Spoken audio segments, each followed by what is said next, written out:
Is my audio working?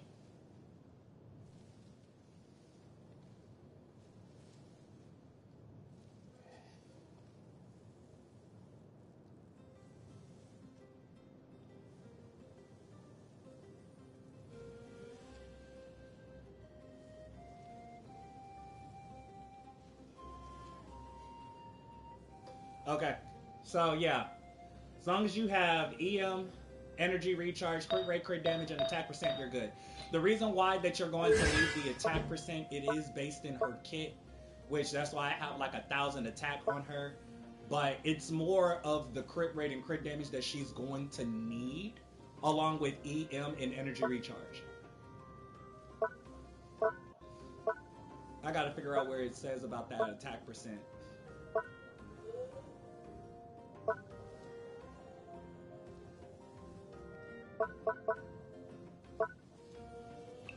I've already farmed damn near all my chest already.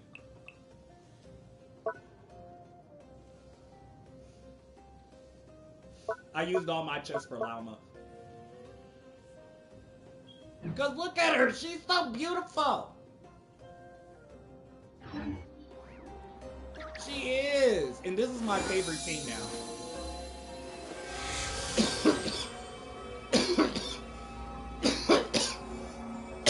Her highest damage team is a Nilu Bloom team.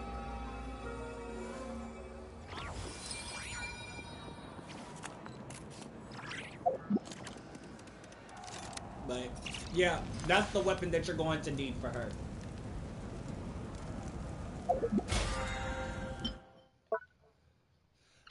I don't understand why that y'all would bring this thing out and it's not even made for this platform. But I can understand it because PlayStation 4 about to be extinct. Y'all coming out with new stuff for PlayStation 5 like people are having PlayStation 5 right now, which they don't. Some do, some don't.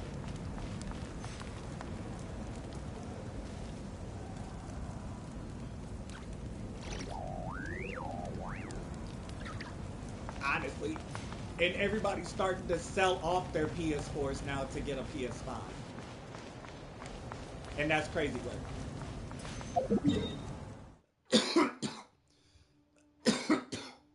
Oh yeah, I gotta collect my whatchamacallit?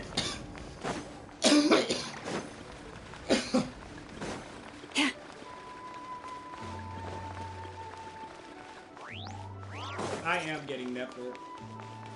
And her weapon because I am guaranteed.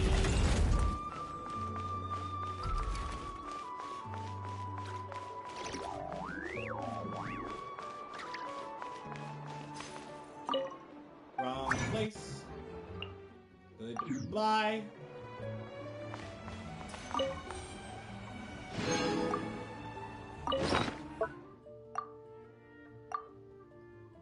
You want to know what's really funny, Vaughn?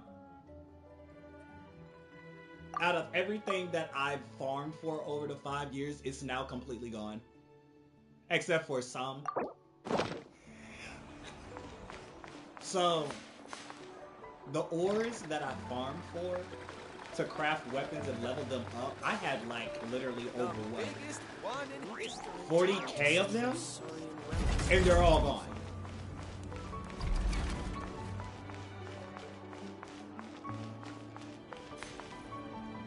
You're on my live still, right? Do you not see this?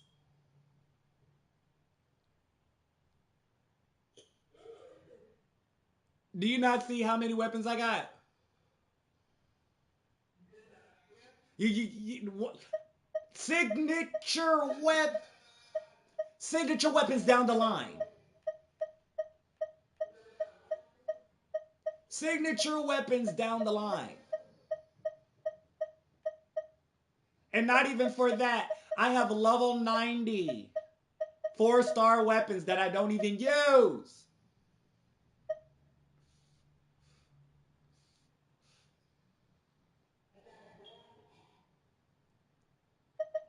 I got 3 rows of 5 stars. 3. Well, 2.5. 2.25. 2 and 10%. 5. 2 rows and 5%.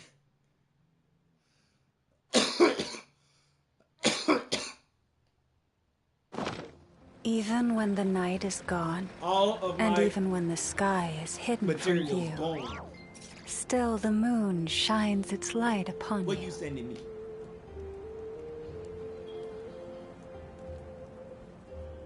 Who is her? Will this work? Yeah, it'll work. Wait. I have to come to your world. On my way. I can solve that for you. I have to see it first.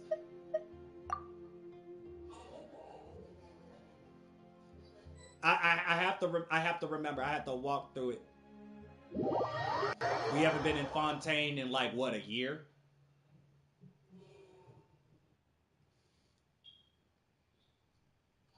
Actually, yeah, we have not been in Fontaine for a year. Wow. It's right around the time that Fontaine came out. That's crazy work.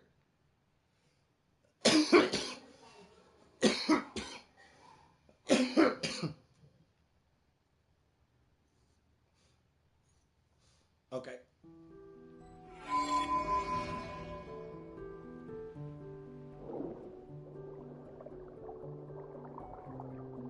Wait.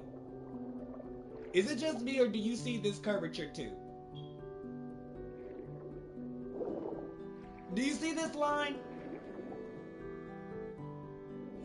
Okay. I thought it was just me.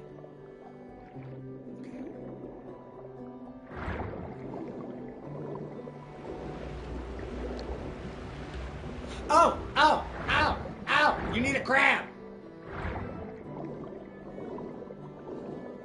No!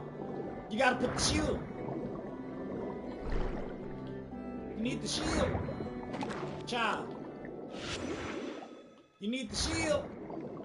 You gotta make it levitate! That's how you block it!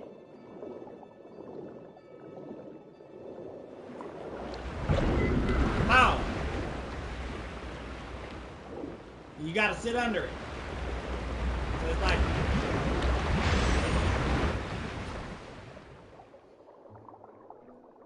Who did you... Child. Oh. Since you said Nubulette for Frina, come to me, come here. We're gonna have a party.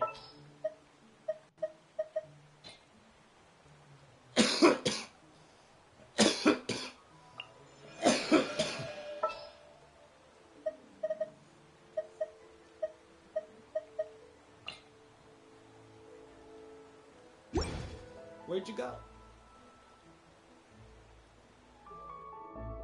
Why did you...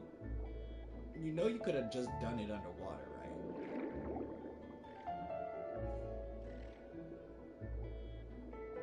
I mean, we can still do it underwater. It's co-op, man. You can't do it in single, but you can do it in co-op.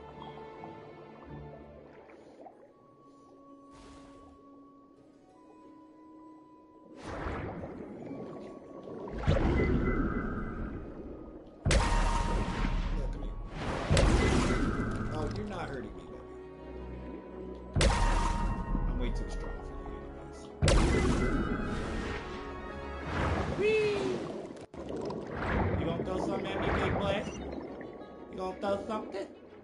Huh? You gonna throw something at me? Ooh.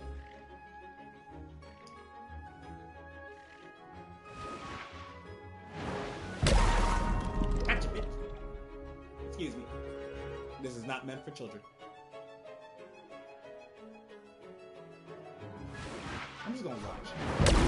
Get out of there.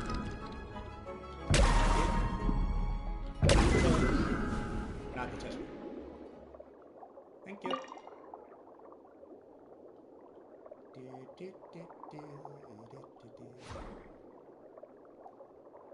Yeah, I'm gonna have you do what you need to, then I'm gonna do spoiler alerts of the story. honestly, they really did some good edits and some good changes for this update because Farina and Nuvulet's color are shiny. Jesus.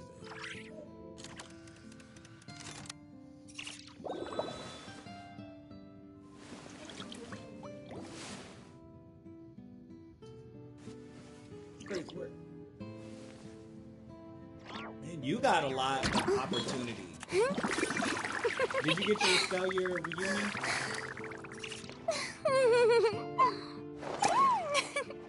Because you don't really play the game that much, so you should have been off for like 14 days. Okay, you can get that, like, it can repeat itself for like...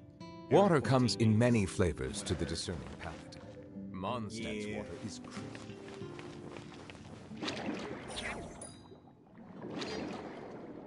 Was that the only thing that you needed? Okay. Well, I just gotta go back to my world. Pick me. Please.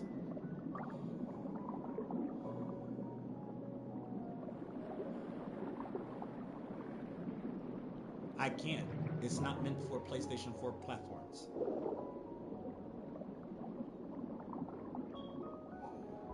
I know. I have to get a PlayStation 5 in order for me to touch it.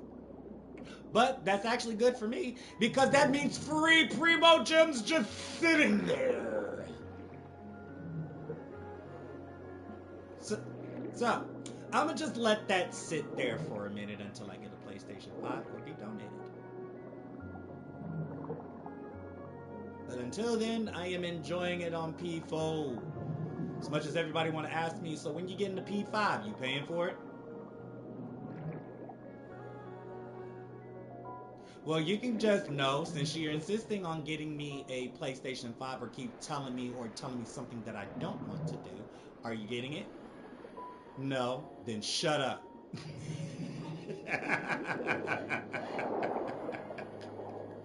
But let's really be honest. I'm sorry to say like I said it, but no, like if you're not going to be putting in the money to be sick and tired of a person still being on the same game, then no. Don't be saying that. Don't be telling people to go buy stuff. Don't be telling me that. Thank you. Two different conversations. How are you in two different conversations? Who are you listening to? Are you listening to the brothers? Wait a minute. That's probably why. Let me take them off of mute. Wait a minute. What y'all little niggas here doing in here? She's like, I'm here sitting here talking to two different conversations.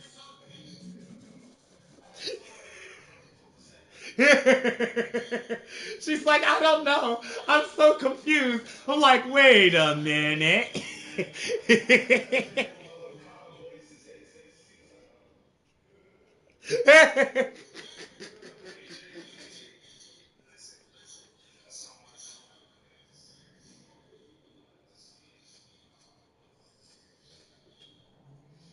Why would you do that?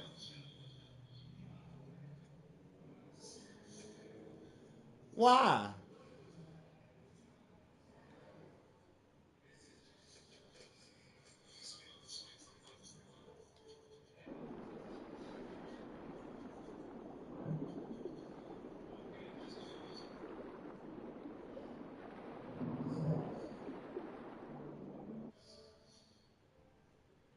You said the lighthouse horror?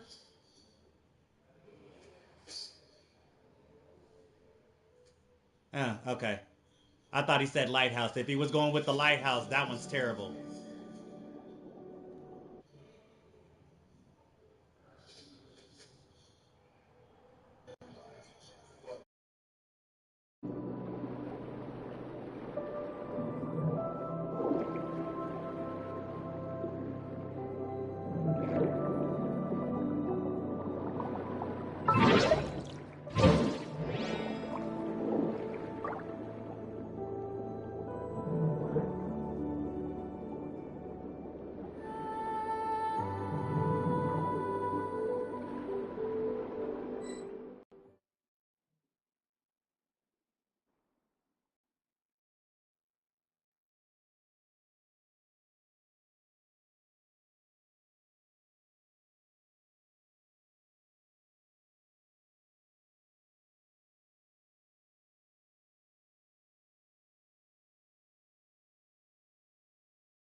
It's been a few days since we said bye to the others in Nasha Town.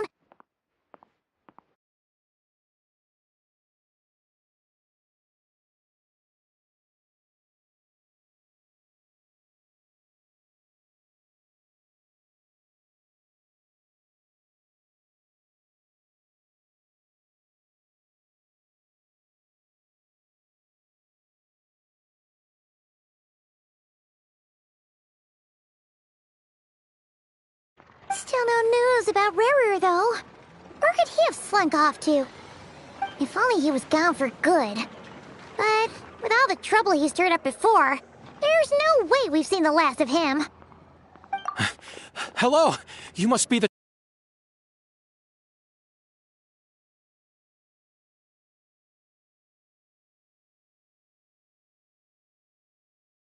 Mr. Flint has been looking for you.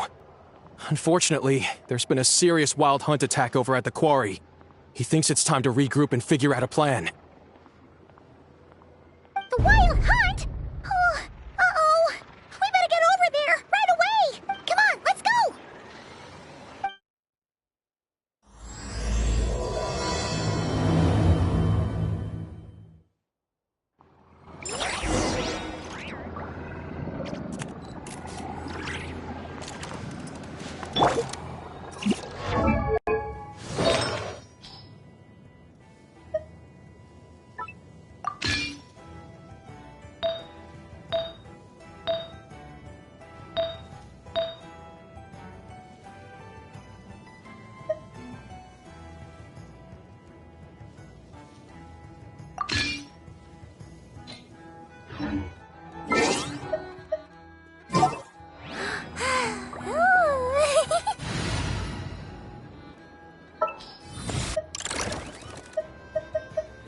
There are still so many places for us to explore. Do not be afraid, for I am with you.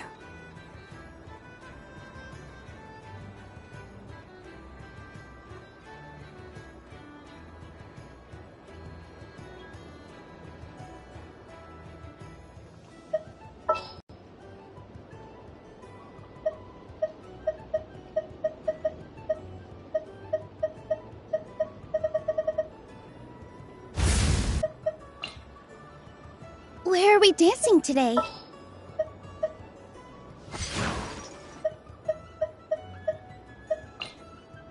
We'll need a strategy.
Leave it.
I can barely sense any Kuvaki at all. This whole area feels like a soulless husk. Looks like his appetite truly is insatiable.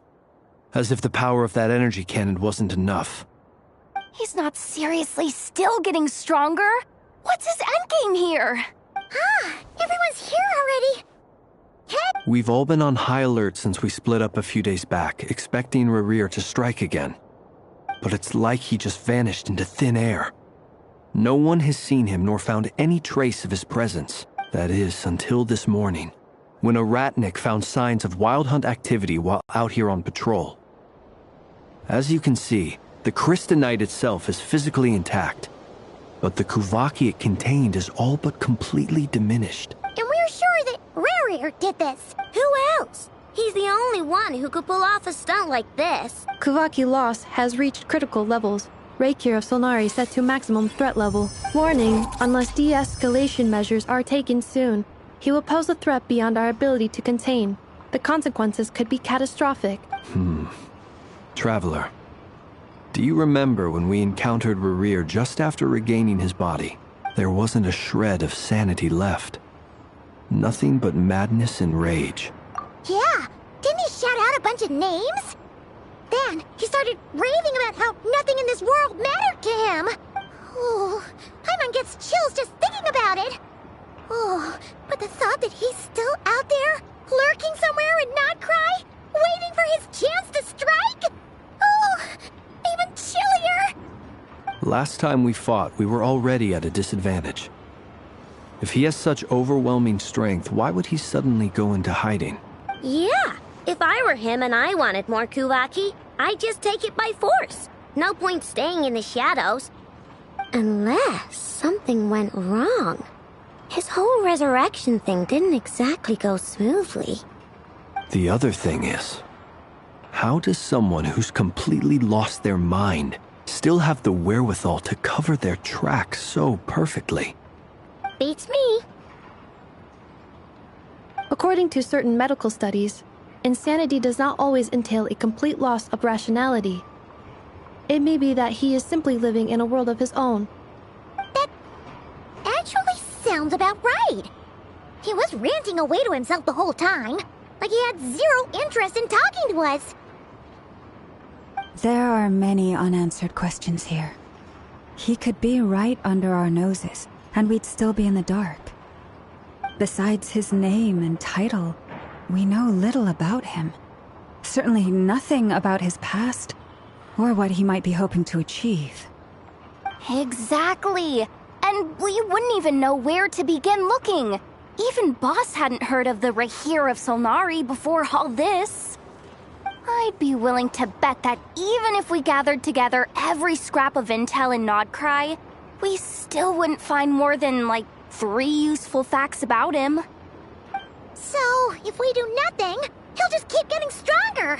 And if we want to investigate him, we have no idea where to look. Last time we had Marionette and her big robo-buddy to help us, and we still barely held our ground. If we had to face him alone, Paimon's head hurts just thinking about it. What are we supposed to do against a threat this big? Well, I do have a little hunch about his next move. Given that he attacked the quarry, I'd say it's likely he'll target other places rich in Kuvaki, somewhere like the Eye of Krati, or the Pillar of Embla. One thing's for sure.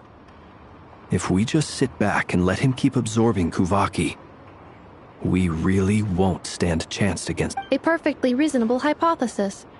However, it is worth noting that these two locations are quite far apart. To investigate them both, we'll need to split up. I agree, we should split up. Right now, Rarir's goal seems to be gathering Kuvaki, not fighting us directly. Once we're done, let's regroup on Hisi Island.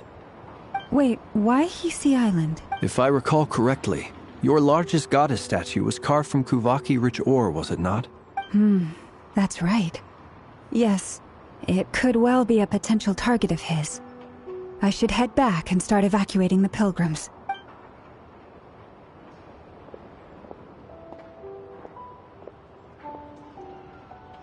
Splitting up's always gonna be risky, but I guess we don't have much choice, right?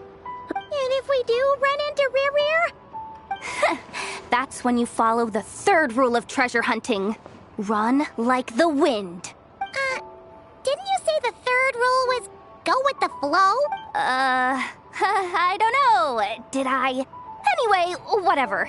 In this situation, go with the flow means go find backup. Agreed. If anyone finds so much as a trace of Rarir, do not pursue him. Get out of the area and alert the rest of us as soon as possible. We need to put safety first. All right, we'd better get moving. Come on, Anefa, let's go!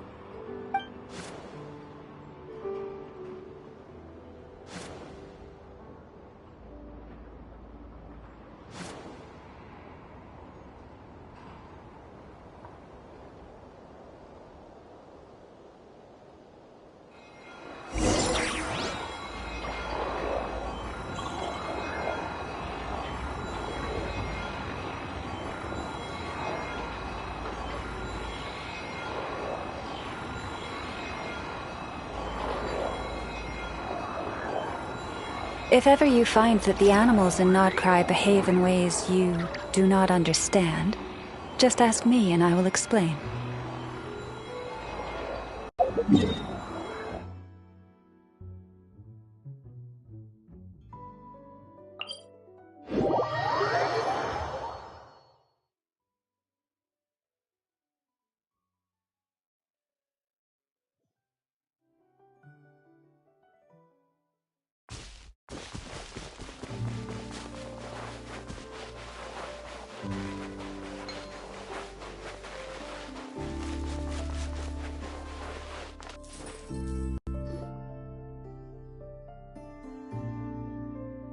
Any leads? Nope. Diddly squat. No clues to where he might be hiding. It's like he's a ghost. It feels like we're sitting on a powder keg that could go off at any second. Oh, I hate this feeling. I'd rather face him head on than be left hanging like this. So, You guys didn't find anything either? Not loving the word either. How about you, Flint's? I questioned a few Ratniki and eventually narrowed my investigation down to one suspicious individual. But by the time I got to his place, he was already gone. Almost as if he knew someone was on to him. Either that or he's just extremely cautious and doesn't stay in one place for long. He's been biding his time for a while now. The question is, where or what is his next target? No idea. Since regaining his body, he seems to have lost all interest in the fragment in my possession. If he did still want it, he's had plenty of chances to take it. All we can do now is hope that Ino and Anefa turn up some leads. Darn it, Rarir! If you've got the guts, come face me one-on-one! Wait, he's actually here? I didn't mean it! I swear! No, it's coming from Silver Moon Hall. The Lady Kutar might be in danger. Let's get over there! Quick!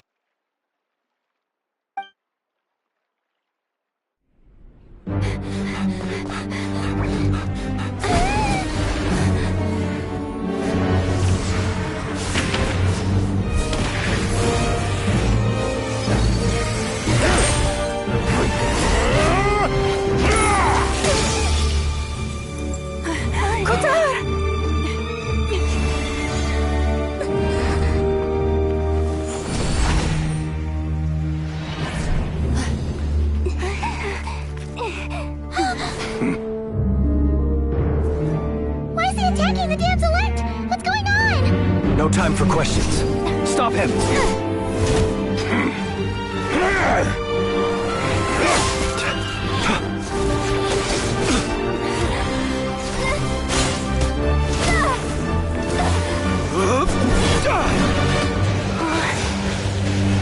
This is insane. Yehoda, get Kutar out of here! On it.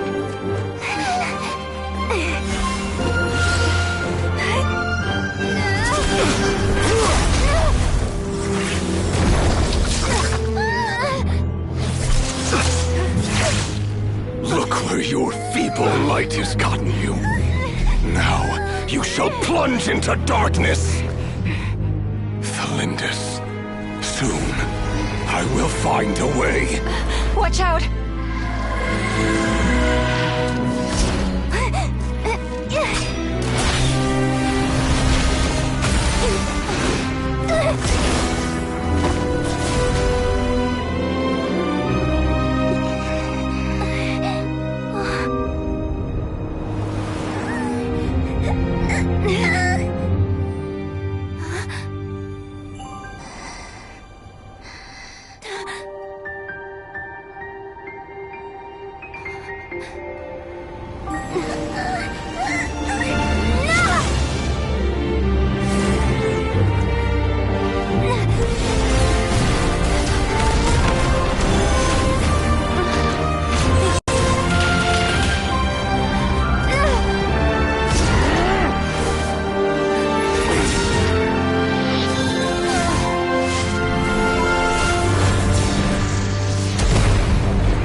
Barely made it out of there alive.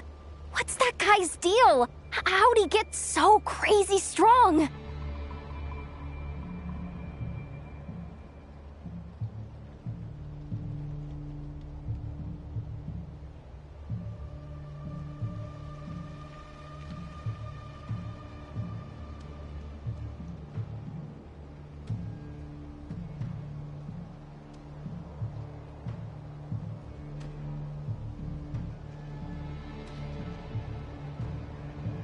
He's a threat to this entire nation.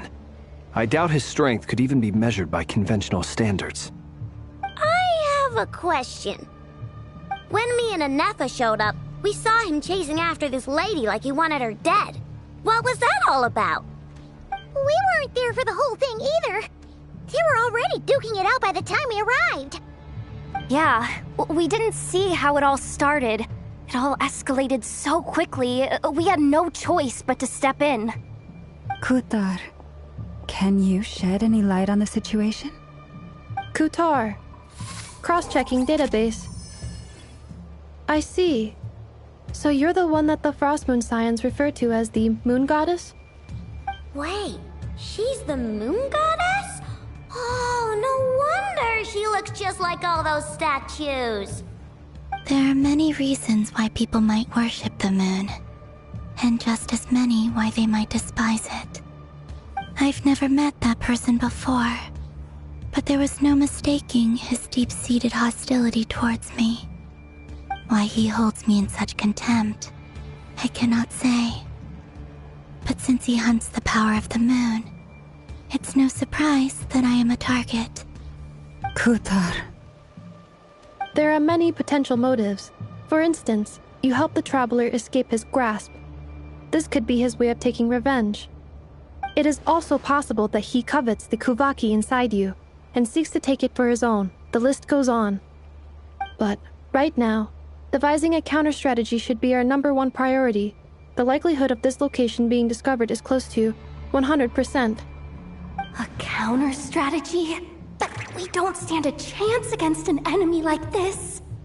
Surely our only option is to run. He's not gonna chase us to the end of the world, right? So as long as we can sneak out of Nodcry undetected... No, I can't say that. Come on, Yehoda. This is serious stuff. You can't suggest we all just chicken out. Running is our only option. Huh? You seem surprised, but what other choice do we have? We are facing an enemy we cannot possibly defeat in battle. Well, I mean, yeah, but still. It's not too late. I can distract him, so you'll have plenty of time to make your escape. Wait, what? You're gonna act as bait? Doesn't that make sense? I'm the one he's after. There's no need for you to risk your necks on my behalf. A coyote doesn't stop for bypassers while it's howling at the moon. What is it, Loma? The Frost Moon Scions have already grown accustomed to life without their goddess.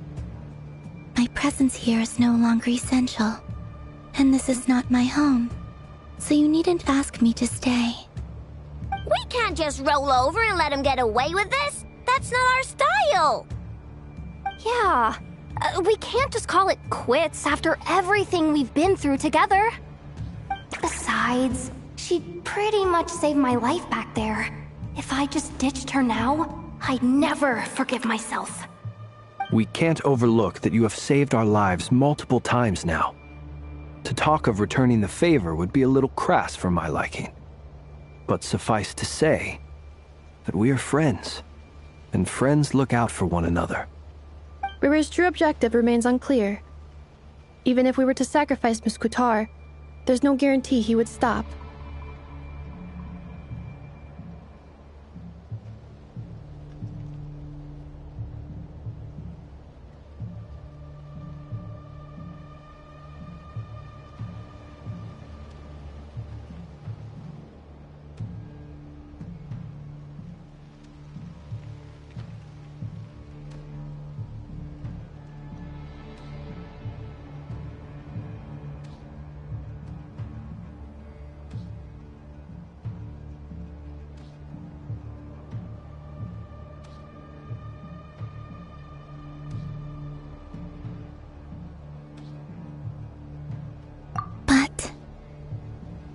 Kutar, I know why you left the Frost Moon Scions so long ago. It was because people started treating prayer as a form of trade. They would make self-centered wishes, force you to accept meaningless offerings in return, and then expect you to perform miracles for them, as if that were their entitlement. If it were me, I might have walked away too. But I believe that time can change everything, and that sometimes it takes losing something precious to appreciate its true worth. After much reflection, I've realized that this was never about whether the Frost Moon Scions need you. Any relationship based on need is purely transactional. What I truly hope is that you'll choose to stay, not out of obligation, but as part of our family. You were born here, and now you've returned. Who knows? Perhaps it was the moonlight that guided you home. Thank you, Lauma. But my power is on the wane. I'm afraid. Very well then. I'll do as you say. Both times you saved us, we were transported across great distances in an instant. Is that one of your powers as the moon goddess? It is, but I find it very draining. I barely managed to pull it off just now, and it will be some time before I'm strong enough to do so again. Rejected by the world, my power is dwindling. Like a lake, cut off from its source, slowly shrinking away. Now, it has almost run dry. What do you mean, rejected by the world? The 3 moons belonged to the ancient bygone era in which they came into being. From the moment I was born, the world itself has been steadily sapping away at my strength.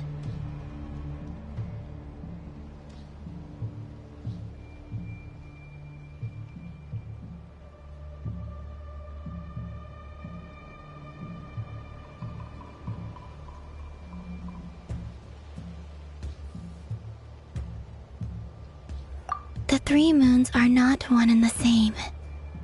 As the goddess of the Frost Moon, I cannot wield the powers of the other 2.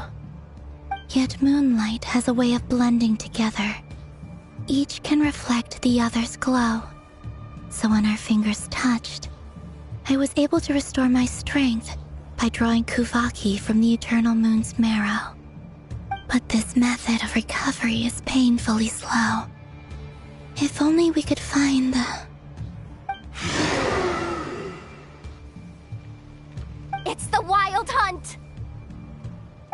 Even faster than we expected. We'll have to finish this conversation later. See how those Wild Hunt creatures are running away from us. They're likely just a scouting party, which means Rerir won't be far behind. Then what are we waiting for? Let's get the heck out of here!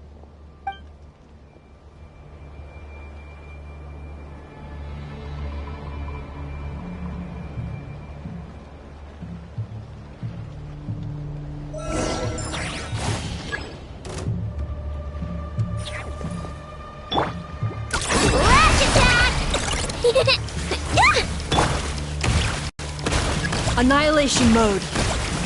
Cleanup sequence initiated. They just keep coming! This is driving me nuts! Rerir's closing in on us. We need to pick up the pace. There's too many of them! And this time, we can't fall back on Kitar's house to escape! This goes on much longer.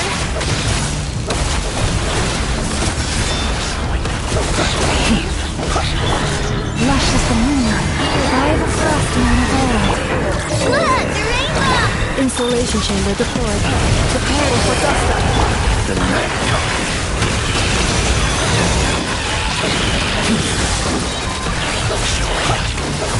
Observe.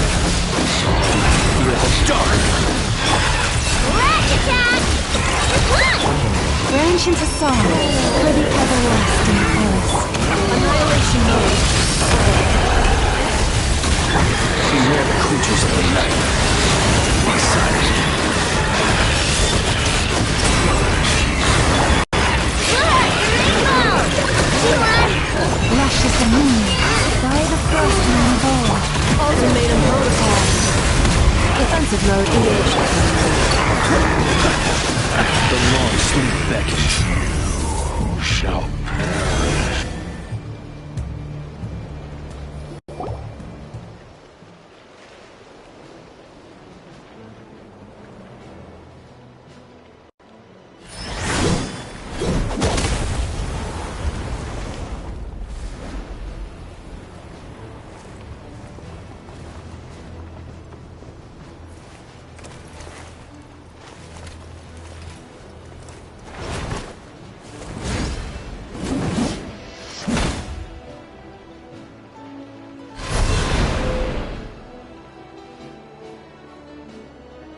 What's the matter? Bit off more than you could chew? How are you? Uncle Varka! You're back from Amsvartnir? Whoa! You're Varka? Grand Master of the Knights of Favonius? We could save the intros for later. Right now, let's get you all out of this hellhole. Follow me. I know somewhere you'll be safe. Oh, is that where I think it is? That's the one. Come on, move! There's no time to waste.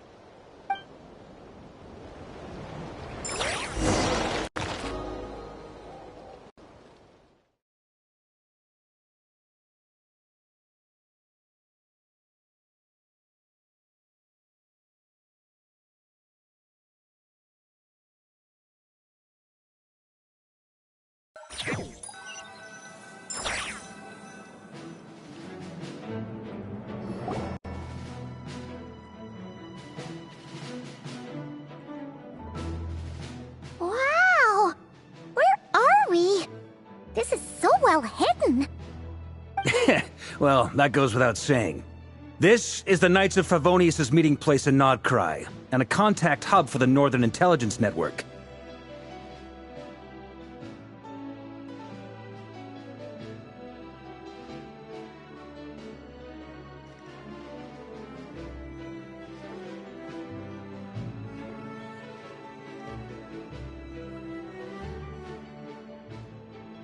AKA, the black market of intel. No matter what faction you're with, it's the place to buy and sell information. Their headquarters are in Nodcry, but they've got contacts in every nation. As an expeditionary force on foreign soil, working with them has offered us the most effective way of getting our hands on reliable local intel. This is where we meet, so naturally, it's secure. Anyway, where were we? Folks from Nodcry should be pretty familiar with me by now. But I believe this is the first time we've met. Allow me to introduce myself. I am Varka, Knight of Boreas, and Grand Master of the Knights of Favonius. We've heard all about you. This meeting's been a long time coming. You look way younger than Paimon expected. But you definitely have that Grand Master vibe. Well, I'm no spring chicken. Just not showing my age yet. Definitely feeling some of that back pain today, though. Rushed back from Amsvartnir without a wink of sleep, only to get right into another fight with that freshly revived maniac. Another? You mean you fought him before? Yep. He wasn't nearly as strong back then, but he was still a formidable foe. I brought some of the knights along to give him a little surprise, but he saw us coming from a mile off. My squad took heavy injuries, and I barely made it out alive myself. We knew it might have been our last chance, so we staked everything on it. But still, it wasn't enough to stop him. I tried tracking him down afterwards, but he didn't leave a trace. Even in his unhinged mental state, he's as cautious as any trained operative. So, I decided to come find you. And as luck would have it, turned up to find you being ambushed by the Wild Hunt. The rest, you already know. Is that why he's been frantically absorbing Kuvaki these past few days? Because he sees you as a threat? Maybe I'm part of the equation, but even if I weren't, I'm sure he'd still be gathering power. He's clearly working up towards something. Note to self, Uncle Varka's strength rating officially upgraded. Guess it's my turn to ask questions now. So, what exactly has been happening in Nodcry? Why is the Wild Hunt returned in humanoid form? And why is it after you? That's a long story, but I'll try to make it quick.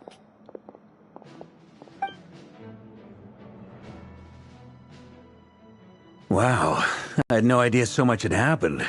Sounds like you guys have really been through it. So, the Kutar is actually a Fatui Harbinger. And all this Wild Hunt activity in Nodcry is the work of the Raker of Solnari, one of the 5 sinners. That's a lot to take in. Need some time to wrap my head around it all. I'm truly sorry, Mr. Varka. You stood with us against the Wild Hunt, and did everything you could to stop it from escalating into a full-blown catastrophe. And then, the one time you're away, it all comes to a head and all your hard work gets undone. You've got nothing to apologize for, Miss Moonchanter. You can plan 100 steps ahead and still slip up. That's just life. No one knows what tomorrow holds. You can't predict which way the wind will blow next. And, to be perfectly honest, I can't say I'm surprised. For all the times we've defeated the Wild Hunt in the past, we've never been able to completely wipe it out. Turns out, we were just delaying the inevitable. But now that a new variable has come into play, fate may well take a different course. A new variable? You mean... us? Who else? And in a strange way, I think his resurgence might not be an entirely bad thing. The Wild Hunt is like an unrelenting force of nature, but Rerir is an individual with an agenda. He's gotta have a weak spot somewhere. That said, while Aino was explaining everything just now, some of the points that Mr. Flint's added caught my attention. You mean about our mystery ally? That's right. From what you've said, not only did they lead you straight to some key files, they also shielded Hisi Island from a lethal Kuvaki blast. I don't know who or what could pull something like that off. Heck, even Miss Columbina doesn't have a clue. I hadn't heard the story about those files. Would you mind repeating their titles for me? Wild Hunt Phenomena Log, a Nodcryan Ratnik's Field Journal, and Kuvaki Survey Log. Oh. No, still doesn't ring a bell. Another dead end. Guess all we can do now is hope that our mystery ally keeps showing up when we most need them. Still, it's safest to assume they won't be intervening again. From here on out, we'll have to resolve this crisis by ourselves. Your intel also explains something else I've been wondering about. The reason I led my team to Amsfarnir was because we'd had reports about a possible source of the Wild Hunt showing up there. But once we looked into it, it turned out to be a red herring. I don't know who was behind it, but clearly, it served its purpose. I doubt it's by chance that he happened to make his comeback while my attention was diverted. And from everything you told me, it sounds like his scheming began well before his return. So maybe luring me away was all a part of his plan. But is it even possible that he orchestrated all of this by himself? The Moon Maiden and the Raker of Solnari. Nodcry of all places. The way everything is unfolding, it can't be a coincidence. So, what do we do now? Got any ideas? Right now, we've got at least 3 things to consider. Let's go through them one by one. First, we need to figure out how to take down Rerir. If we can't beat him in a straight-up fight, the rest won't even matter. To my knowledge, the bulk of Nodcry's fighting force is already gathered here. But even with everyone united, we're still no match for Rerir in his current state, let alone with his power still growing. What if there was a way to tap into a new power of our own? How so? Have you thought of something, Columbina? 3 moons once watched over this world. The Eternal Moon was the largest. The Frost Moon was the brightest. And the Iridescent Moon was the most mysterious. They say that back then, the 3 moon goddesses wielded immense power. Enough to shape the workings of the world itself. I now bear the Frost Moon's power, and the Eternal Moon's marrow resides within the Traveler. Hold on. Are you suggesting... The iridescent moon. The last piece in the puzzle. That's right. If we can find the iridescent moon's marrow, I will be able to regain my strength much more quickly. The 3 moons are said to stir the tides and illuminate all things. Perhaps they hold further secrets beyond our understanding. According to my analysis, the solution is feasible. However, it is subject to one major condition. How do we locate the iridescent moon's marrow? I know a way, but we will need to visit the Fatui's Experimental Design Bureau. The Experimental Design Bureau? Are you saying we need to involve Marionette?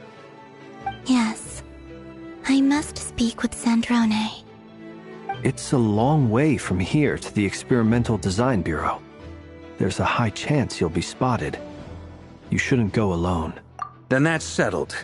Next up, our second priority. Somehow, we need to figure out Rarir's end goal. As you saw for yourselves, when he was still in his wild hunt form, everything he did was for the sake of recovering his body and resurrecting himself. His first act since then, after laying low for a while, was to try and assassinate this young lady. People's obsessions often reveal their greatest vulnerabilities. There must be a reason why he despises the moon so deeply. Perhaps it sheds some light on his title, the Raker of Solnari. The Wild Hunt has plagued Nodcry for centuries now. If we want to stop it for good, we have to get to the root cause of what's driving it. It's true. We still know very little about him. If Kuthar hadn't given us that lead, we wouldn't even know his name. But where would we even start?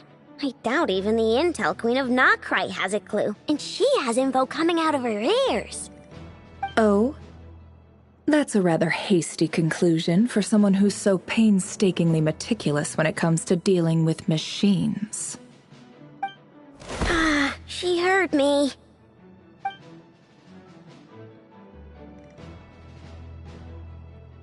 Boss! What are you doing here? I'm now asking myself the same question. I received a letter from a humble knight of Favonius, requesting a meeting to discuss a major business deal. But it looks like this humble knight had something else in mind. Details. Miss Neffer, the important thing is that you've arrived at the perfect time. Since his failed ambush, I've been racking my brains trying to come up with a plan to fight Rarir. Given the severity of the situation, I think it's fair to say that our only chance lies in uniting as one. And I'm talking all the factions in Nodcry. We can't do this without the Curatorium, but I knew it'd be a tough job to win you over. So, I took the liberty of reaching out for a little chat. Wait a sec. How did you even hear about this place, Neffer? Didn't you say this is meant to be the Knights of Favonius' meeting spot? And a contact hub for the Northern Intelligence Network? And isn't it supposed to be super hidden? You really think he could have gotten settled in Nodcry without my help? Besides, I'm the one running this gig. Of course I know where the meeting place is. Allow me to introduce the current head of the Northern Intelligence Network. If it's intel you're after, she's your woman. Pretty much seen and heard it all. Please spare me the flattery. Let's cut to the chase. Seems like you've run into some trouble, huh?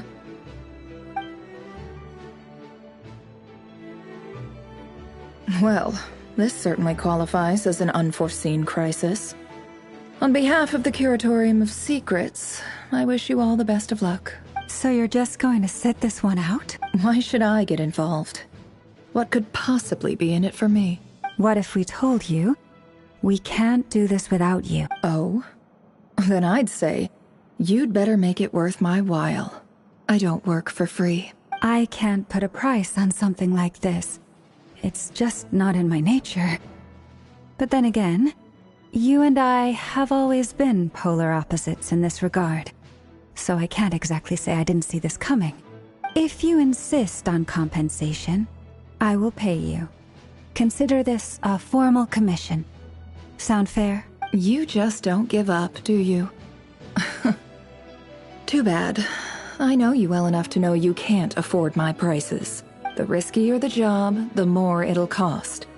And a moon chanter's stipend isn't exactly generous.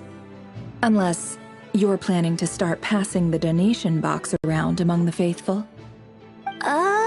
Boss, just a thought. If they come up short, maybe you can take the difference out of my next few paychecks. Things got really dangerous during the fight with Rerir. If this girl hadn't saved me, I'd be ley line fodder by now. I'd be gone for good, boss. If there's any way we can make this work, I'd really like to help her. Please? I'm begging you. This is why I'm always telling you never accept favors. They are the hardest debts to repay. You have to be careful who you get involved with, or you invite all kinds of misfortune.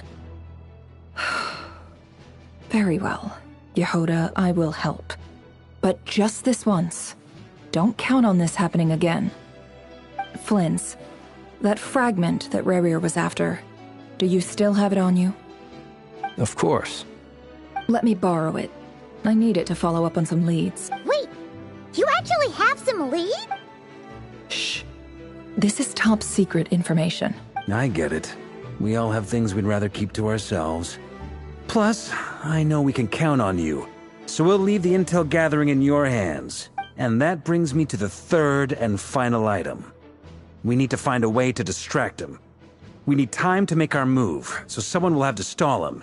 I'm in for this part, no matter what. Anyone coming with? Count me in too. Come off it, you two. Quit playing heroes. I'm way ahead of you here. Inefa did a scan of the Moon Goddess's Kuvaki signature, and we're gonna use it to make some decoys over at the Kramkake craft shop. Anyone who's in, follow me. Once they're ready, we'll deploy the decoys across Nogcry. So as long as the rest of you keep moving, he won't catch on to your scent and won't be able to track you down. I like it. Genius idea. No biggie. All right then, we'll split into 3 teams. Once your team has finished their mission, return here and wait for the others. Dismissed!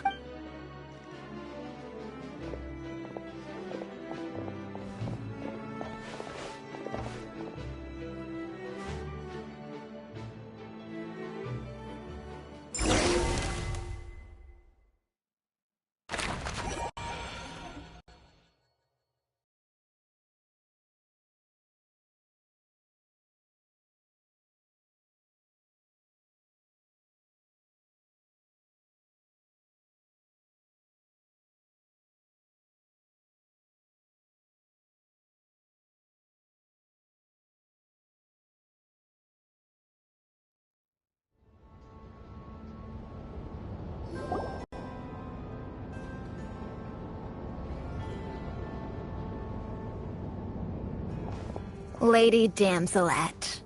Wait. And you two? What are you doing at the Kuvaki Experimental Design Bureau? We've been doing our best to mind our own business lately. But if you're just gonna waltz up here like this, you're seriously pressing your luck. Don't blame us for doing what we have to. Huh. You really think that's gonna scare us off? We're not looking for any trouble. I just want to see Sandrone. Do I need to remind you that you're still a wanted fugitive for deserting us? Out of consideration for our former ties and the crisis we're all up against, we'll let you leave in one piece. But don't even think about trying to get inside. Let them in. But... Are you going to make me repeat that? No, my lady. Sandrone seems to be in a good mood. Must be maintenance day.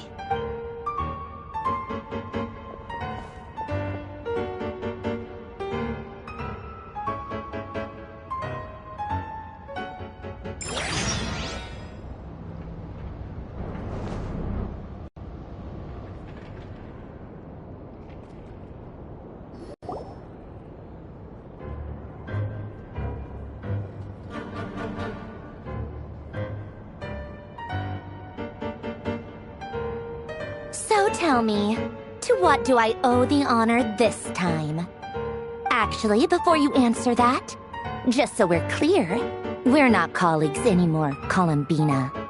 I don't owe you anything. I promise it's nothing big. It seems like you've gotten the wrong idea here. The only reason I let you in was because I was bored. It seemed like a way to kill some time and satisfy my own curiosity. Whatever miscalculations I may or may not have made in the past, I haven't lost the plot enough to even consider sticking my neck out for your sakes. I'd like to speak with Arlecchino. What? Huh? You mean the knave? I'd like to speak with Arlecchino. Is she in Nodcry? No, she's not. Once the work on this facility was completed, she went back with the Rooster and Regrator. The only ones in Nodcry are me and... What is it you need to speak to her about anyway? Rerir is hunting me. If I'm going to face him, I must first retrieve the lost moon.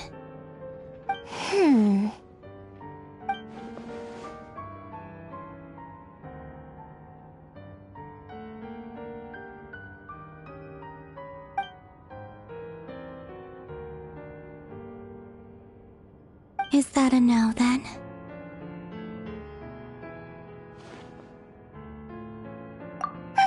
As if I need reminding. I was this close to settling things with him before someone decided to whisk me away to their weird little garden.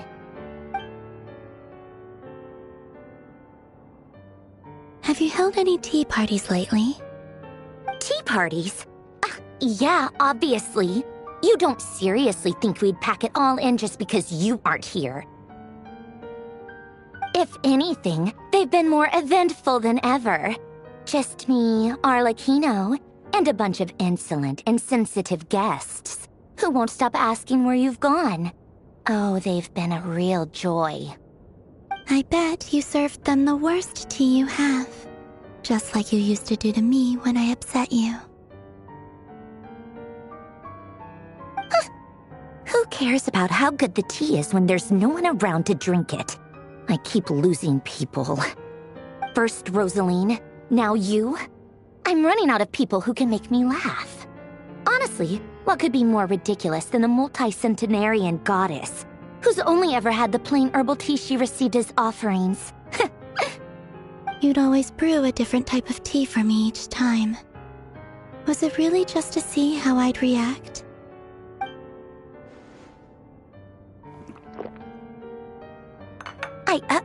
Well, duh. Why else? Watching you squirm was practically my only form of entertainment.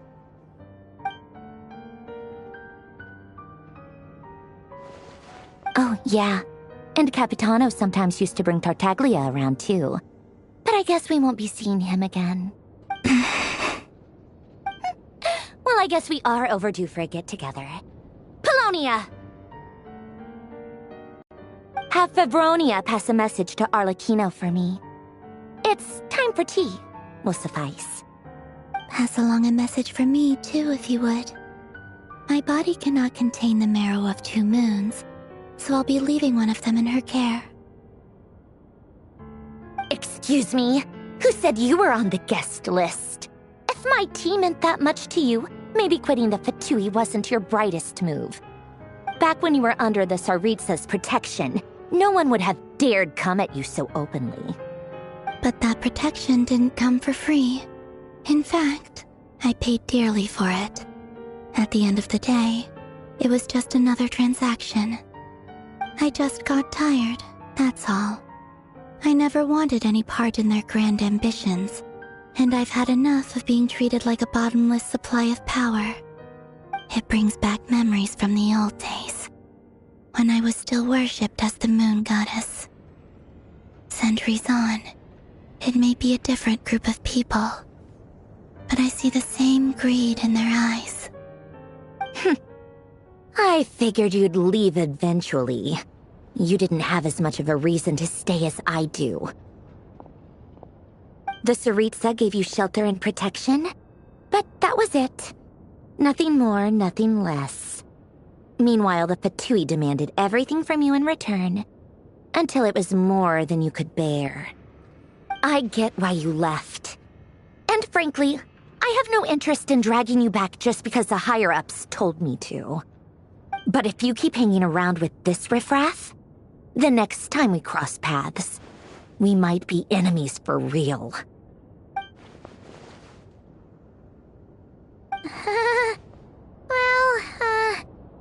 Guess that's our cue to leave. That might be your plan. But it sounds like someone else wants you to stay a little longer. Huh? What do you mean? Listen.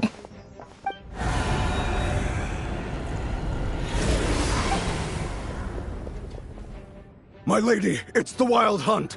A horde of monsters is headed straight for the facility. Ugh, another uninvited guest trying to crash my tea party. Clear the area.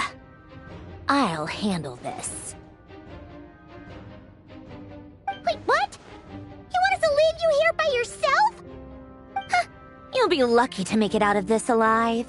You really think you can afford to worry about me? Go on, get out of here. You may have stopped Polonia from crushing him last time, but I've made sure that won't happen again. The entire Experimental Design Bureau is rigged for war. Stay and watch if you want, but it'll be at your own risk. You're not flagged as friendlies in the weapons system. Don't tell me what to do! Look, if you're leaving, make it quick, or you'll just get in my way. There's a secret passage on the second floor. It'll take you right to the plains out back.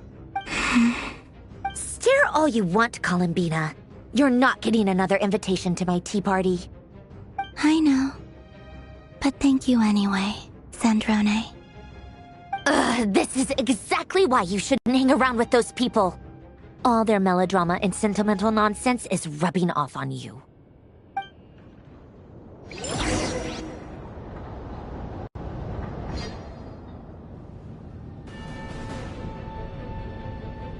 Come on then, Mr. Ray here. Let's pick up where we left off. It's your Wild Hunt monstrosities versus my beautiful creations. Let's see who comes out on top.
Yeah, get him! I've upgraded Polonia again since our last encounter, and uploaded every last scrap of your data. So let's finish this, once and for...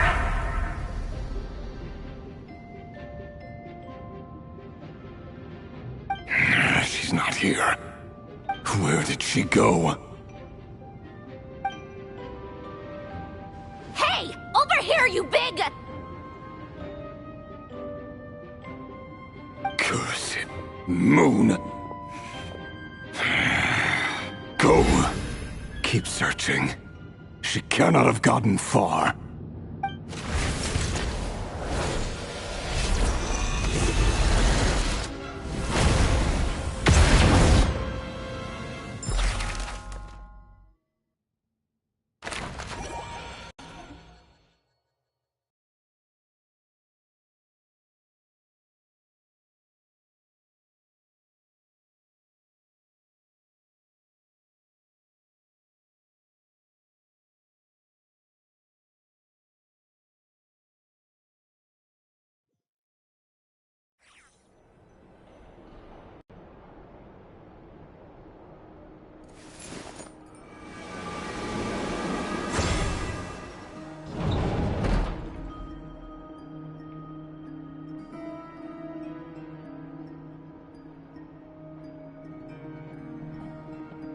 So this is your method for investigating Rarir's past?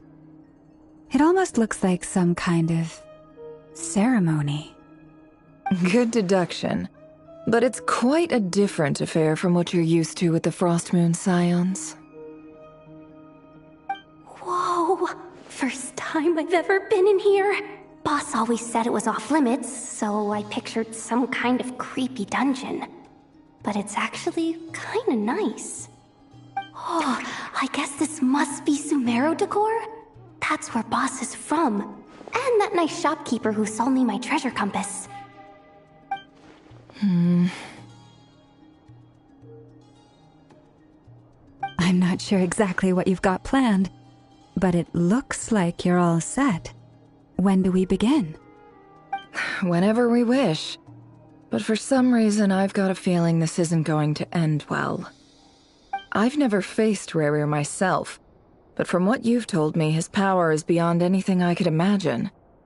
I, on the other hand, am just an ordinary businesswoman. Our paths should never have crossed, yet here I am, forced to make an enemy of him. If you ask me, you're about as far from ordinary as it gets. So what are you saying? You're getting cold feet? Once I take a job, there's no backing out. Still, I have to ask myself if the power I'm relying on will even work on an opponent of this caliber. And also how to make sure I come out of this alive if things spiral out of control. Death is the one thing we can take for granted. It is the great equalizer, however fortunate or unfortunate we may otherwise be. So it's important to consider how to spend what lifespan we have left. Come on, boss. Lighten up. Quit talking about death. It's bad luck. For once, I agree with you. When you're up against a foe like Rarir, there's no such thing as being too prepared. Is there anything I can do to help? That won't be necessary. I've already made up my mind. Time to cash in a precious favor I've been saving for a rainy day. Yehoda, I need you to find someone for me. The sooner the better. Find who? That shady merchant who sold you an overpriced treasure compass the other day. Come on, boss. You're pulling my leg again. In what way is she shady? She showed up when I was completely lost and sold me a neat little gadget that was exactly what I needed. Trust me, she's a good person. Anyway, I know who you're talking about. Don't go anywhere. I'll be right back.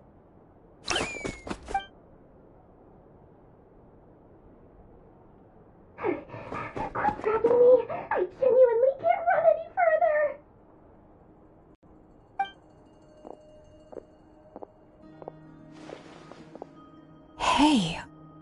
You?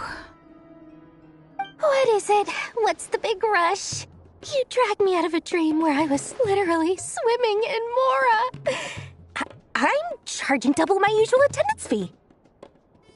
See, look how easygoing she is. After that rude awakening, she could have completely snapped at us. But instead, she kept it together and just asked for an extra fee. Dori Sangama Bay? I never would have pictured you two doing business together. If you want to make it big and not cry, it's all about connections. Lady Nefer just so happens to have a lot of intel that interests me. And she also did me a big favor in the past. It was back when I first arrived in Notcry. My trusty assistant, the genie in my lamp, had an adverse reaction to the Kuvaki and fainted. And when you know it, that's when I suddenly find myself in a life-or-death situation.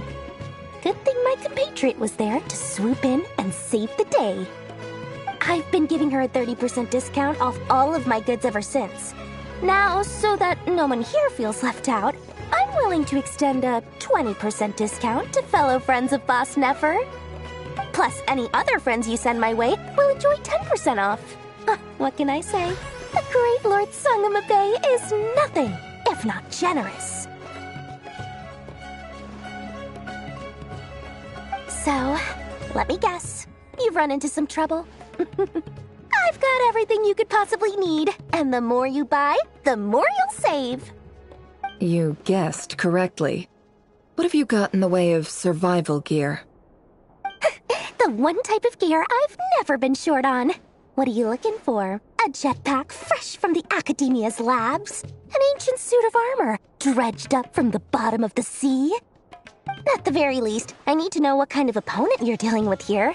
If even you're worried about staying alive, it must be pretty serious. What if I told you it's someone with the power to bring a nation to its knees? Is that so? Then we really are talking top-shelf treasures. I don't have anything like that in stock right now. I'll have to ask my supplier. Your supplier? A powerful woman, make no mistake.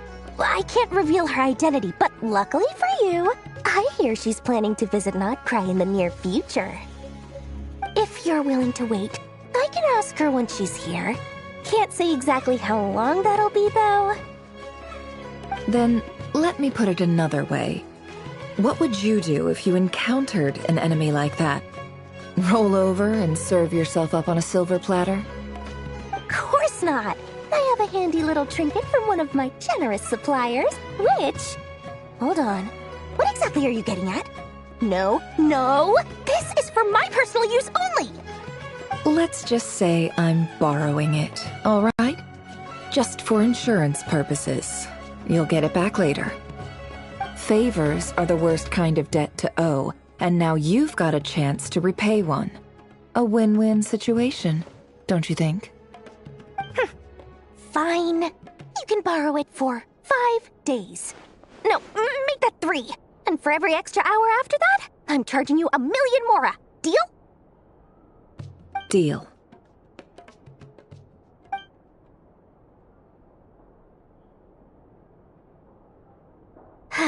What a way to start the day. Now, was there anything else you wanted? Or can I go back to bed now?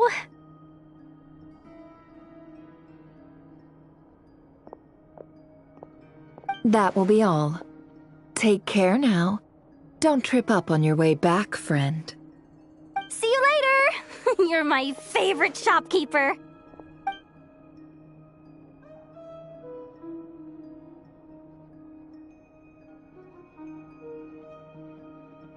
Excellent. Everything is well and truly ready. The ceremony can now begin.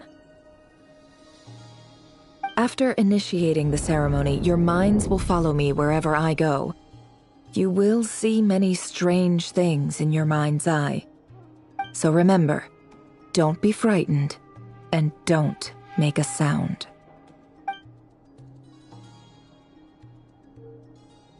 Now then, let us peer into the Raker of Solnari's past.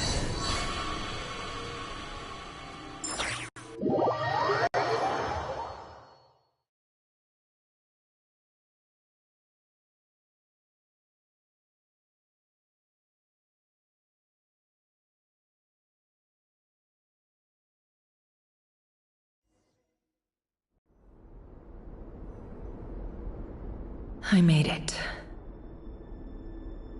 I don't recognize this style of architecture. Must be Conrian.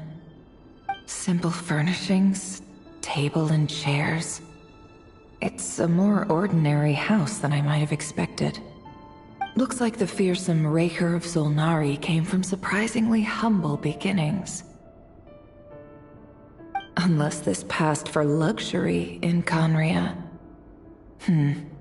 Unlikely. It was said to be a very prosperous nation in its heyday. Anyway, I'll keep exploring.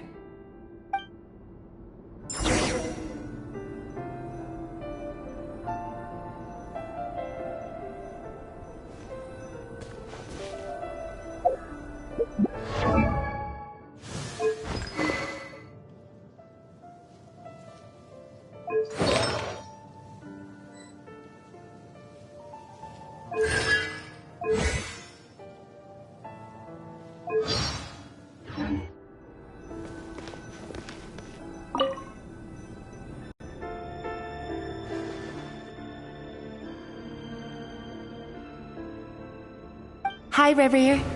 Since you're working extra hours tonight, I thought I'd keep myself busy by checking out that new kebab shop. I've heard good things about their menu. I'll test it out, and if it's as good as everyone's saying, let's go back together sometime.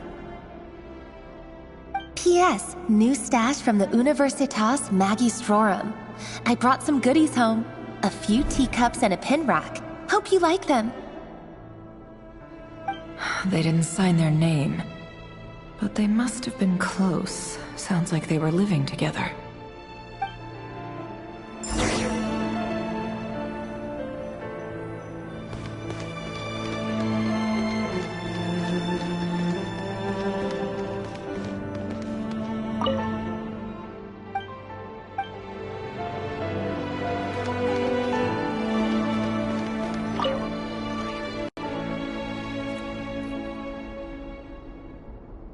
I went over to Joseph's for drinks today. They have a fine collection, but I went alone. Felindis was tied up with something and couldn't make it. Joseph asked why I came alone, but I didn't really have an answer. He then went on to ask about other things. If you ask me, someone who asks that many personal questions is too nosy for their own good. But if he invites me again, chances are I'd still go. Felindis. That's the same name Rerir mentioned. Crane imports keep falling. If things don't pick up, we'll soon be back to meat and mushrooms only. Honestly, I'm not a huge fan of that new type of mushroom everyone's been into lately. Didn't it start out as a lab-grown variety? I heard it's even mildly corrosive. Seriously, why would you even eat something like that? I don't care if it's an impressive feat of alchemy. That just isn't the kind of thing I like to eat.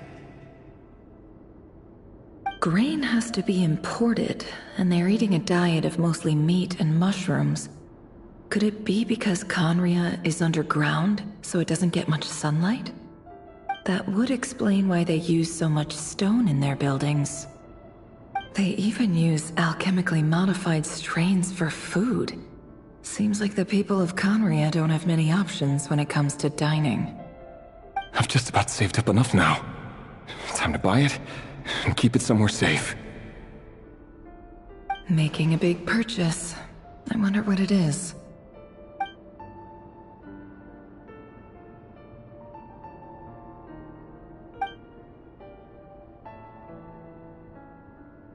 He really is a professional.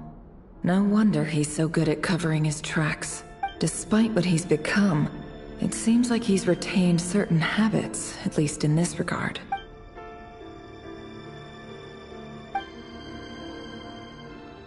Did Rerir rip it out himself?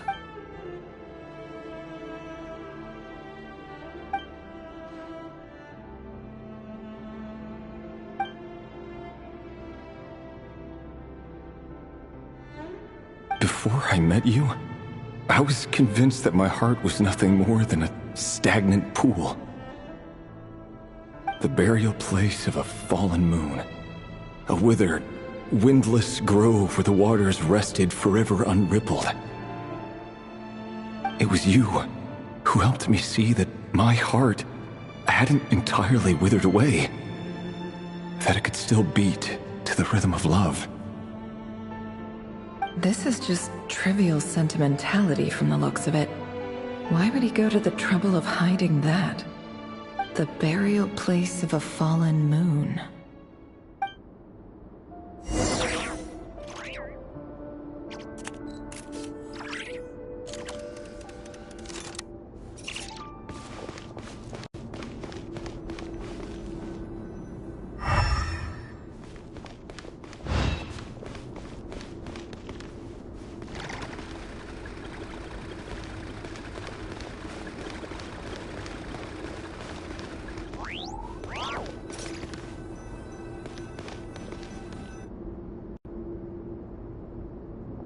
Reverie, over here.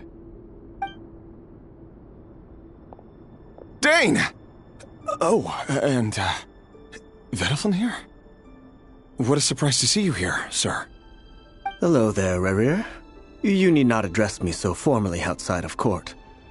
He doesn't get that much free time, so I invited him over for a drink. Even the court prophet deserves a break every now and then, right? Well, I'm flattered. So, what are we discussing today? Hey, don't look at me. As far as I see it, we don't need an excuse to have a few drinks. Come on, don't give us that. Didn't you say you were about to pop the big question? How's that coming along? Who'd have thought the great Twilight Sword was an even greater gossip? I just didn't expect you to be the first one to settle down and get married, that's all. Yeah. If you told me that a few years ago, I wouldn't have believed you either. So, are you planning to come clean about your job then? I'm guessing you still haven't told her. Sure, I'll have to tell her at some point. But I'll need to pick the right time and place. To be honest, I have no idea how she'll take it. Come on, stop being such a pessimist. For all you know, she could be thrilled. I bet she'll be much more impressed by your actual job than the one she thinks you're doing now. A member of the King's Guard. Quite the cover story. Does the king himself even know? Of course he does. Anyway, enough about me. How have you been? Me? Same old, same old. Nothing much to... Huh? What's up, Ved? It's nothing. Vedaflin, Dainslift's elder brother. Renowned throughout the court of Conria as the Visionary, and said to possess a wisdom far beyond the reach of any ordinary man. And yet, despite the gulf between us, he seems to have something to say about me. Does he even know me? Does he see me as a friend of his brother, or just another of the Vinster King's blades? Why did he react so strongly? Was it really to do with what we were talking about? Brown, curly hair and brooding blue eyes. So this is what Rerir looked like back in the day. Perfectly normal. No different from anyone else. As frightening as this monster is in the present, there's something even more unsettling about seeing the human he used to be.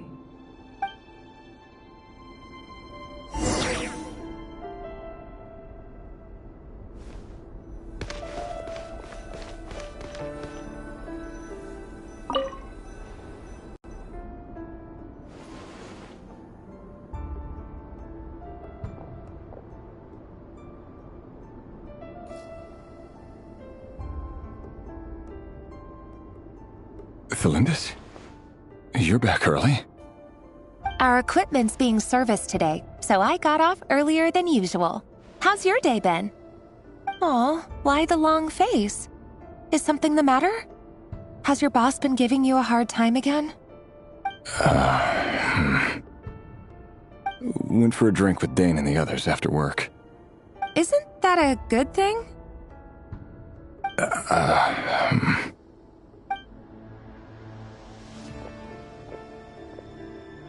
Vedifenir showed up today, too. You know, Daneslif's older brother. Ah, Mr. Vedifenir. Yes, I've heard of him. They say that everything he says ends up coming true. He overheard Daneslif mention that I'd recently proposed, and seemed to have an issue with it. But when I asked what it was, he kept it to himself. So, you're worried? You could be such a child sometimes, Reverie. We're nobodies. Why would the Visionary be concerned about us? I'm sure someone in his position has much bigger fish to fry. Maybe you're right. You worry too much, Reverie. We've been together for ages now, and everything's been going so well, has it not? You've even proposed to me. So, you do remember. Tell me then. What's your answer? Like I said, I need some time to decide. You can't just rush into things like this. We may be nobodies in the grand scheme of things, but if we want things to work out, we've still got to plan ahead. All right. Take your time. Just don't keep me waiting forever. Nobodies. Sounds about right. In the eyes of people like Vedifenir and Daneslif, what do we matter? Can someone whose gaze is so fixed on a far-flung future even see the present clearly? Besides, the dynasty's fate rests with the king and his inner circle. Whatever I do, it won't make much difference. Meanwhile, every idea they come up with and every decision they make, it affects everything. These days, the king is lost in his research, and the purge of the Crimson Moon bloodline grows ever more intense. The opposition tried to speak out, but nothing came of it. And I'm under no illusions as to why. Because we eliminated them and got rid of their bodies. A man can have 1,000 reasons to carry a sword, but there are few good excuses to use it. Yet the king has never even considered a gentler approach, and he never will. What becomes of someone who kills on another's behalf? Can he ever find true peace?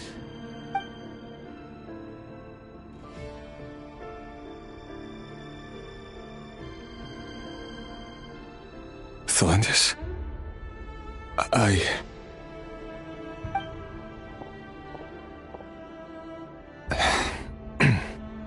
It's nothing. You were right.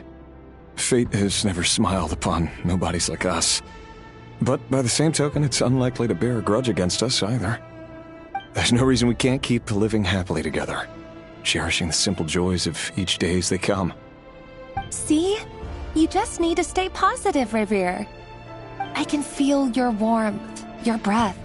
You're right there, right by my side.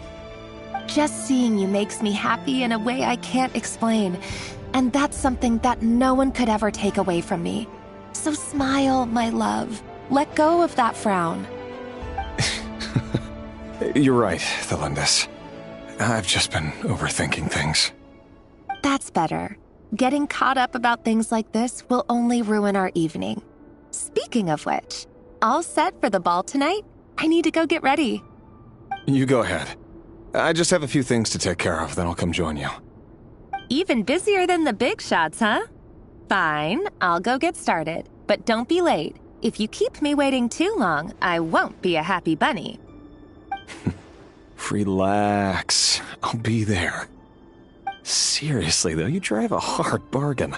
You're really gonna leave my proposal hanging and still expect me to take you to the ball? Well, that goes without saying. I already told everyone I'd be coming with a dance partner. Besides, they're two completely different things. Let's take it one thing at a time, all right? All right. White outfit it is. It seems like Rerir was deliberately hiding his ties to the intelligence services by giving the impression that he was just an ordinary member of the Venster King's Guard. He clearly doesn't want his would-be fiancée to know about his other life. Then again, That's hardly surprising. People in the intelligence trade rarely do. Who'd have thought we were in the same line of work? Let's dig a little deeper.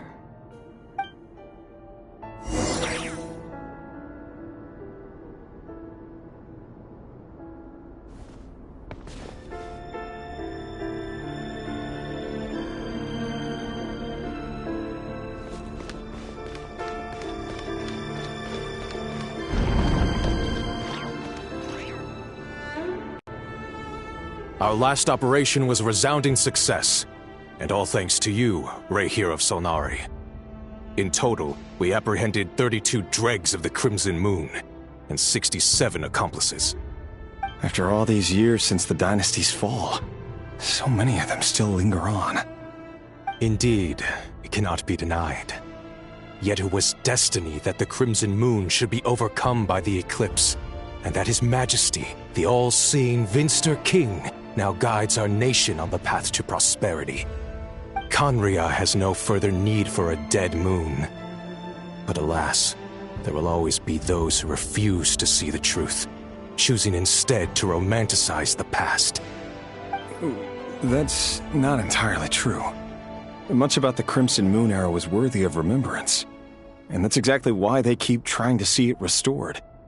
Many of its secrets remain unsolved to this day. As it happens, that's precisely the field of study my partner is devoted to. You still haven't told her what you really do for a living. Where would I even start? How do you tell someone that you're one of the king's hand-picked executioners? That your hands are steeped in blood? You didn't choose this life, any more than I did. Orphans like us don't get a say. But I'll sure as heck be the one to pay for it. Speaking of which, we need to be more rigorous in the way we identify direct descendants of the Crimson Moon. Someone, it seems, has strong opinions about my future plans. Most likely my marriage in particular. I have a feeling that we may soon become targets of the Crimson Moon's retribution. Your concerns are not unfounded. They've taken out many of our colleagues these past few years, and for that very reason. These are no helpless lambs we're leading to the slaughter. They're wolves in sheep's clothing. Take care, Rahere of Solnari. I look forward to toasting you at your wedding. Thanks, Thorkel. You look after yourself, too.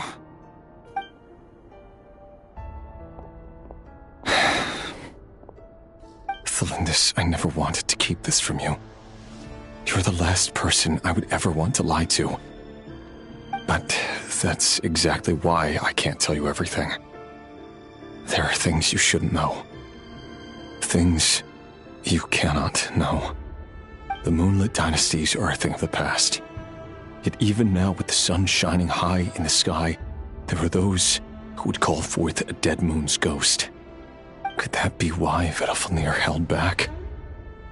Or was it because of some court secret he's not at liberty to share? I have to get a clear answer from him. No matter what happens, I will protect Thelindis. Rahere seems to be very concerned by Vedalfnir's reaction. Vedalfnir and Dainsleif, the Visionary and Twilight Sword. So that's what they were really like. I've investigated this whole area now. There doesn't seem to be any other memories here. Should I try somewhere else? Wait a second. What's this black smoke?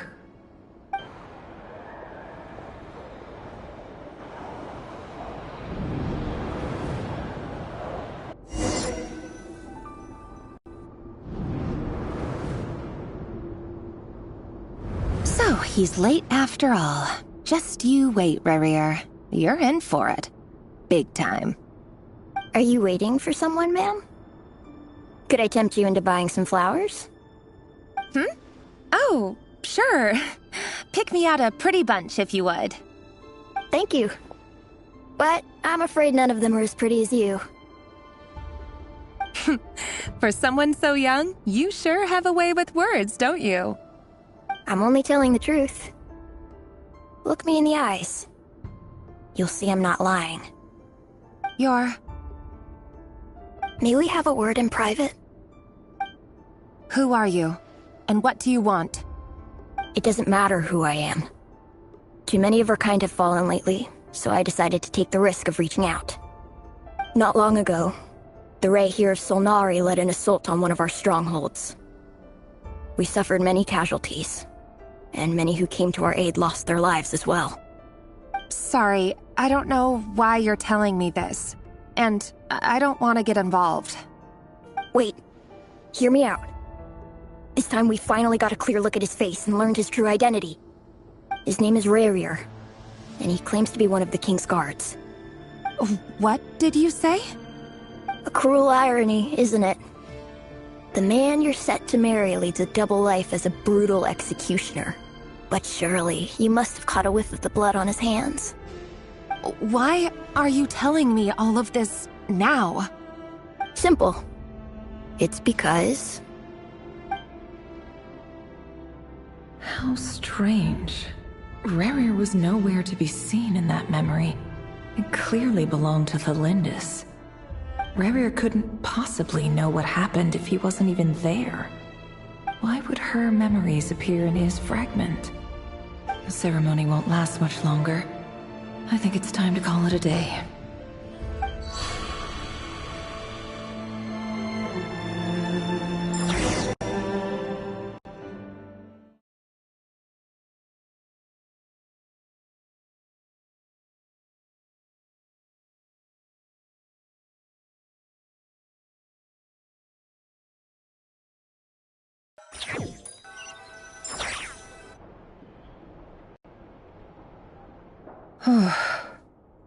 So that was your doing?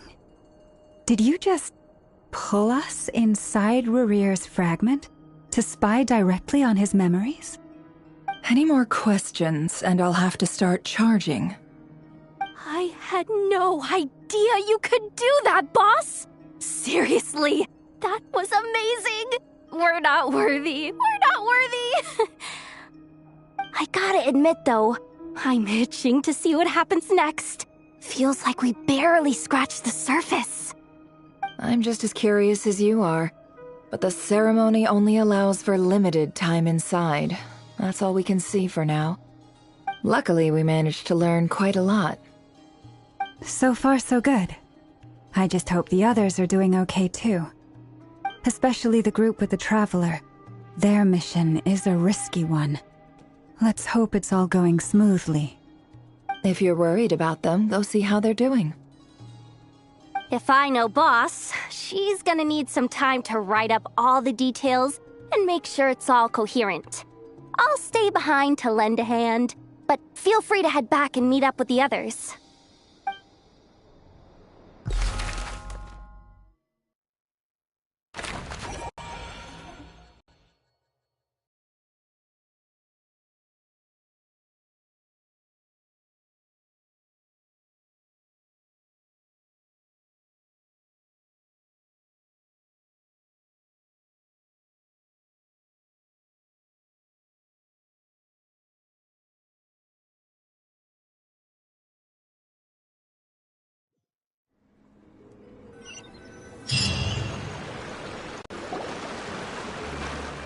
Oh, they've been prowling around for nearly 2 days now. These things just won't quit. Oh, they might not have seen us yet, but them constantly sweeping the area, that's never gonna work. One little slip up and it's... If they spot us, they'll run straight back to Rerir. Oh, guess you're right.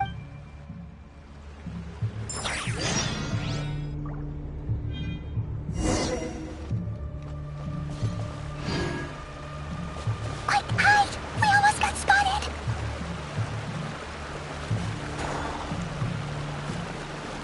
Phew! That was a close call.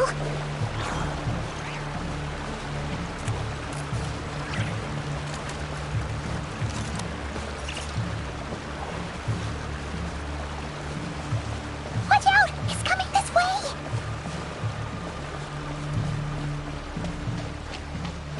Keep going. We're nearly there. This is the final hurdle.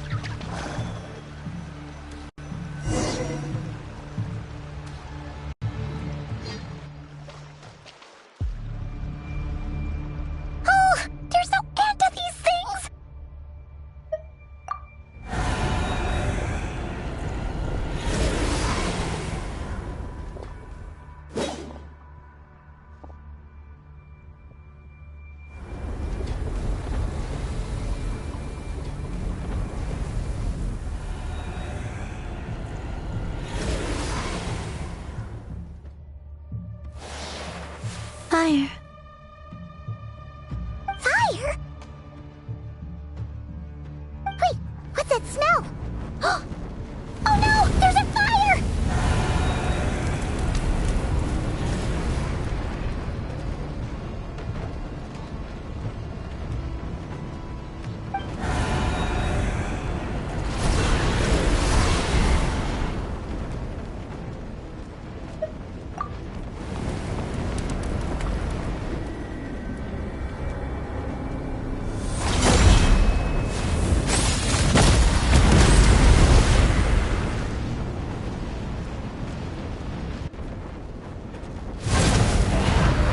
Sandrone was right.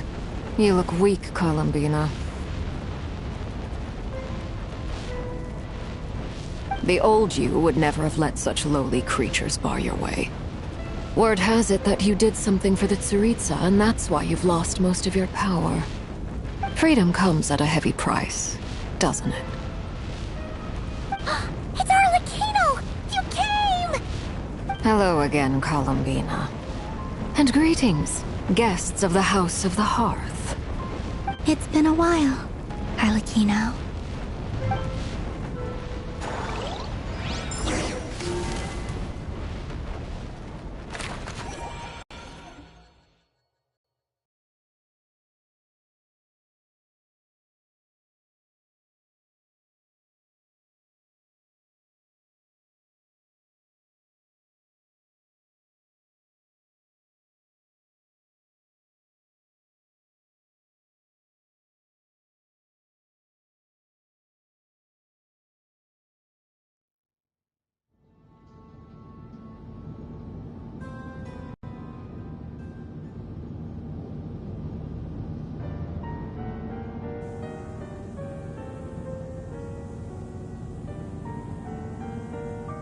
Stupid right here of stupid Solnari.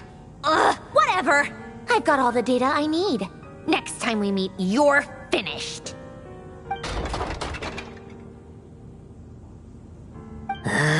He sure doesn't pull his punches. Excuse me, do you need a hand? You can do me a favor by staying out of my way. Can't you see I'm busy? Wait a minute. I recognize that voice. Hello, Miss Sandrone. Father sent us over to help. How considerate of her. Hey, Fremine, get over here and help me fix this. Lenny, you do your thing. Just keep your sister away from my machines. Nearly every machine that cat girl touches ends up going haywire. Go put her on cleaning duty or something.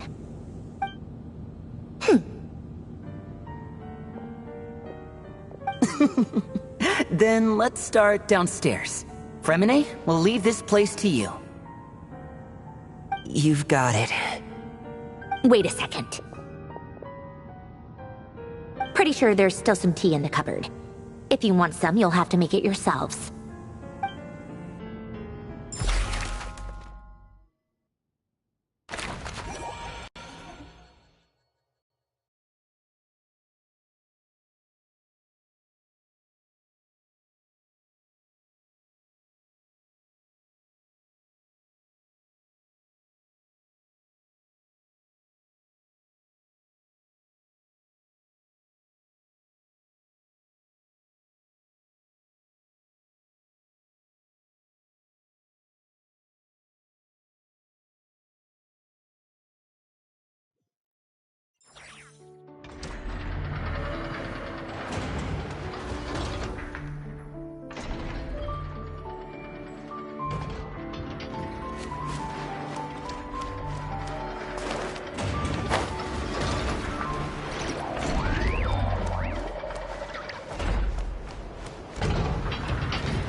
An insurmountable problem, I presume?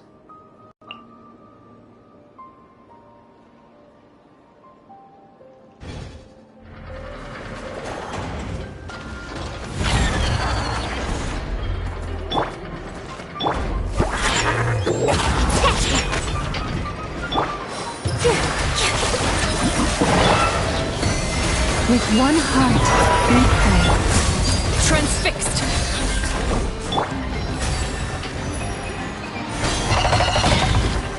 Shaken and stirred! Look at you, Boozehound! Scratch down! Dance with the waves! Receive my blessing.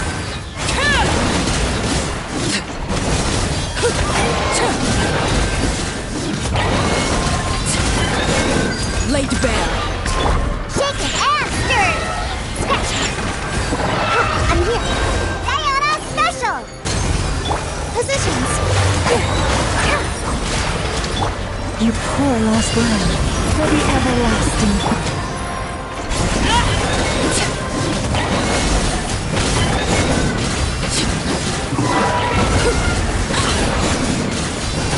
Transfixed!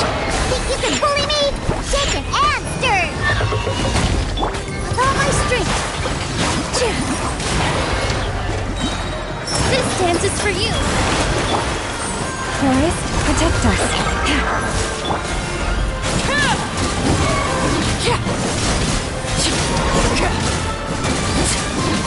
Overruled! Think you can bully me? Get out of your dream! Here! Leave this place. By the frostman of old.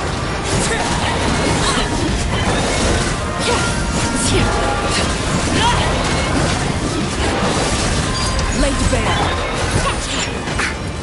Shaken and stirred! Diana Special!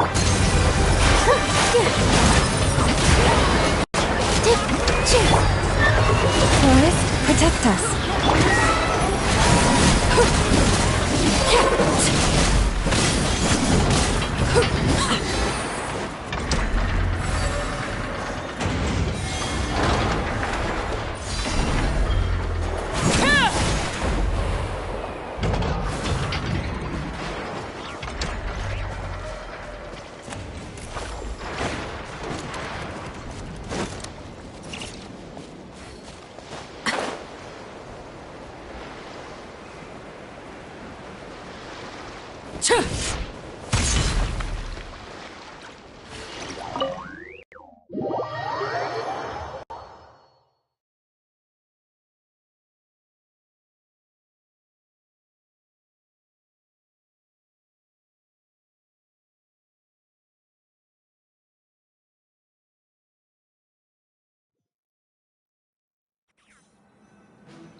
It's a relief to see you all made it back in one piece.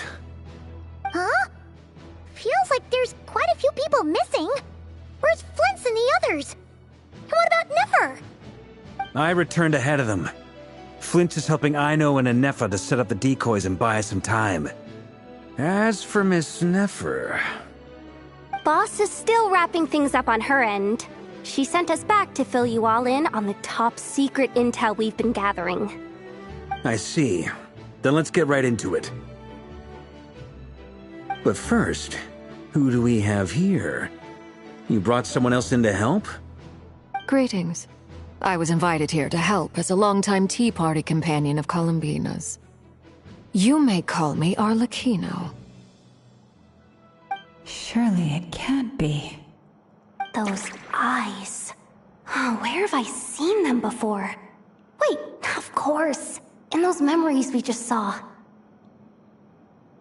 The only Arlecchino I know is the fourth of the Fatui Harbingers. So either you share a pretty uncommon name, or you're more than just a Tea Party buddy. You're well informed, Grandmaster.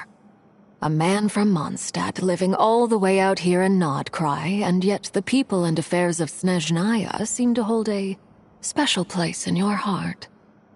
Oh, the feeling's mutual. Sounds like you know all about who I am, too. A Fatui harbinger. The atmosphere in here just got really tense. Guess we can't just start trusting Fatui harbingers, even at a time like this. I must admit, though, I'm a little curious. Seeing as the moon goddess no longer belongs to the Fatui, what makes you so willing to put your neck on the line here? Nor does Nodcry belong to Mondstadt, Mr. Varka. Yet still, you're fighting for it all the same. Things don't always have to have a tangible payoff. Sometimes, stopping things from spiraling out of control is a higher priority than chasing the spoils of victory. Of course, I can't say there's nothing in it for me at all. But that's between Columbina and myself.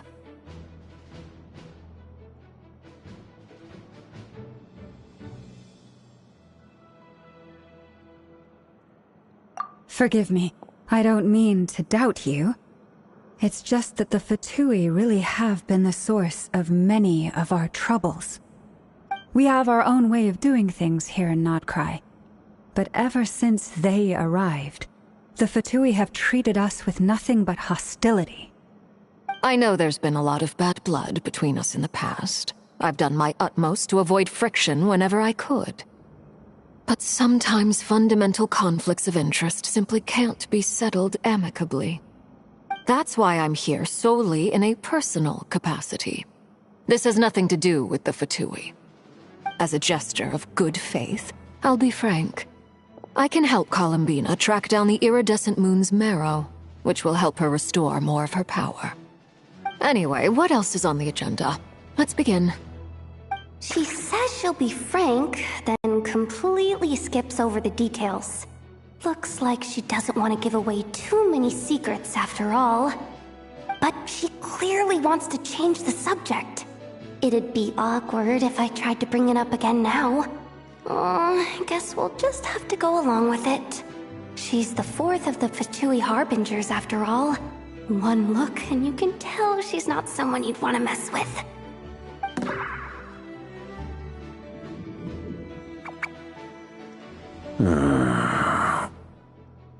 Well, since Miss Arlecchino sounds confident in her ability to handle that, we'll proceed to the next topic. Yehoda, time to share that top-secret intel. Alright, listen up everyone. First, we now know that Rerir was originally a Conrian secret agent whose primary mission was to hunt down and assassinate the so-called Dregs of the Crimson Moon. The Dregs of the Crimson Moon? Mm-hmm. In the memories, there was a lot of talk about the Crimson Moon and Eclipse, and a whole bunch of other stuff from the time of Conria.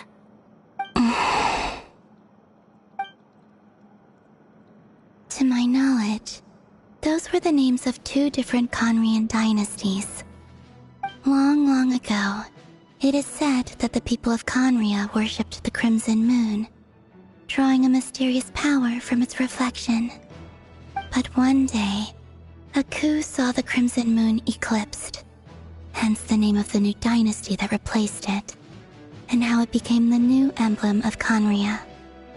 Still, long after the Crimson Moon dynasty had fallen, the last ruler of the Eclipse dynasty, the Vinster King, still coveted the secrets it left behind. So, he sent the Rehir of Solnari to secretly hunt down the Crimson Moon's few remaining followers. In those days, Rerir showed no signs of madness. In fact, he was as normal as any other person. Oh, and he had a fiancé, or at least a would-be fiancé, called Tholindis. What's the matter?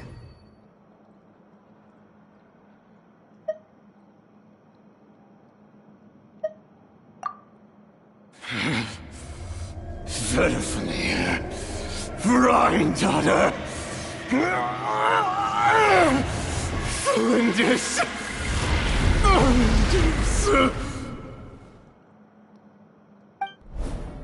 Interesting.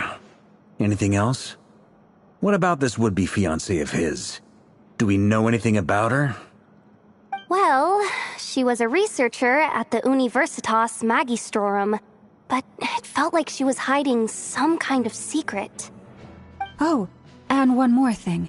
For some reason, Rerear's fragment also contains some of Thelindis' memories, though only a very small portion. Well, no shortage of potential leads, I'll give you that.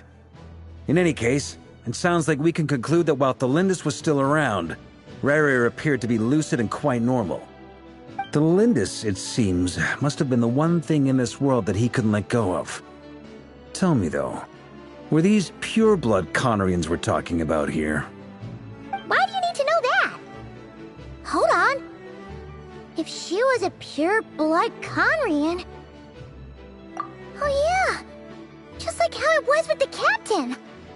If we could somehow find her, do you think there's any chance Rerear might regain some of his sanity? It's possible, but it would take a miracle. We can't pin all our hopes on that. That merchant who Nefer knows, Dori Sangama Bay. Maybe we could hire her to look into it. All right, then. Let's keep working in our separate teams.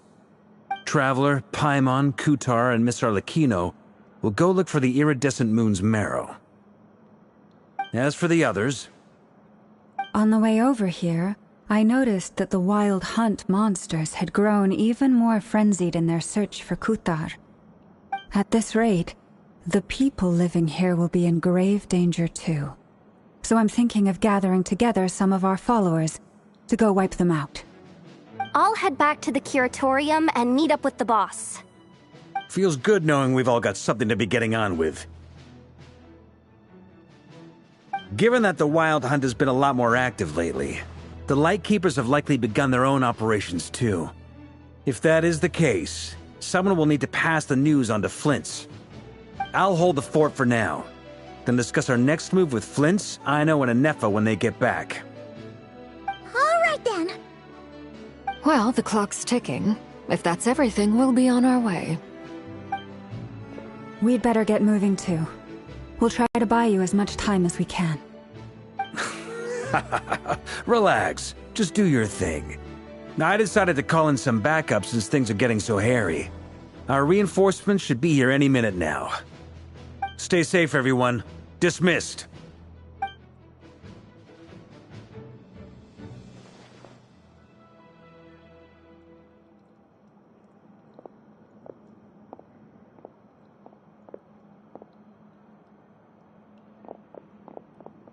We're back.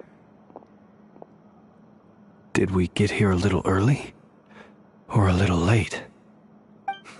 A tad late. The others have already set off. To summarize, our resident moon goddess has found us a new ally, and Boss Nefer has uncovered some promising info. Everything going smoothly on your end? Not great. I don't know how long we can stall them for. The decoys are getting taken out way faster than we imagined. I'm gonna make some more later, but I need a timeout first. I'm so tired right now. Oh, right! Inefa, could you fill in Uncle Varka on what we just discussed with Flint's? Sure. Uncle Varka, you previously told us about how when you went to investigate a source of the Wild Hunt in Amsvartnir, you discovered that it was just a diversion. But according to Flint's intel, several outbreaks of the Wild Hunt had already occurred in Nodcry in the period leading up to that. That was before Rerear had regained his body, when he was far from regaining his full strength. In other words, in theory at least, he still lacked the means to act in two places at once. Flint's, with everything that's been happening, the Lightkeepers across Nodcry are rallying to fight back against the Wild Hunt. They're gonna need your help. I know, I'm sure you're capable of coming up with something far more effective than decoys. But for now, you should stay here and get some rest. Anefa and I will head back over to Amsvartnir to see if there's anything I missed. I told you Uncle Varka would say that, didn't I? A deal's a deal. Not a word about my snack intake for the next week. Database updated. Reliability of Aino's predictions increased. What does that mean? They were betting on how you'd respond after hearing their intel. It's the obvious choice, isn't it? That's hardly worth betting on. We already decided that Anefa should go investigate the situation over at Amsfartnir on her own. You might as well stay here and keep watch. Someone needs to hang back and oversee our strategy meetings. And besides, you still haven't fully recovered from ambushing Rerir. So I've ended up with the easiest assignment. Well, I appreciate it, everyone. See you when you get back.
Here, this will serve as a good spot to cross over.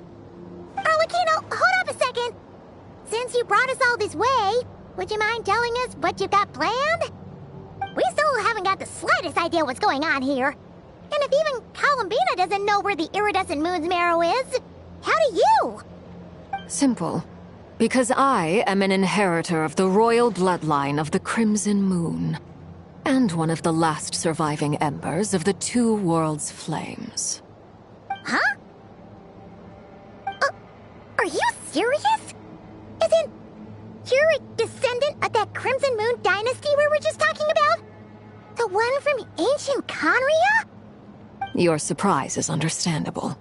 I was also taken aback when I first learned of it.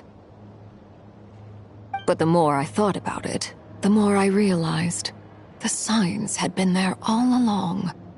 When I was young, I discovered I could wield a very special kind of fire. It coursed like blood through my veins and smoldered away inside my nerves. What's more, whenever I experienced strong bursts of emotion or drew too deeply on this power, it was like some kind of presence within the fire would begin to gnaw away at me, consuming me from the inside out.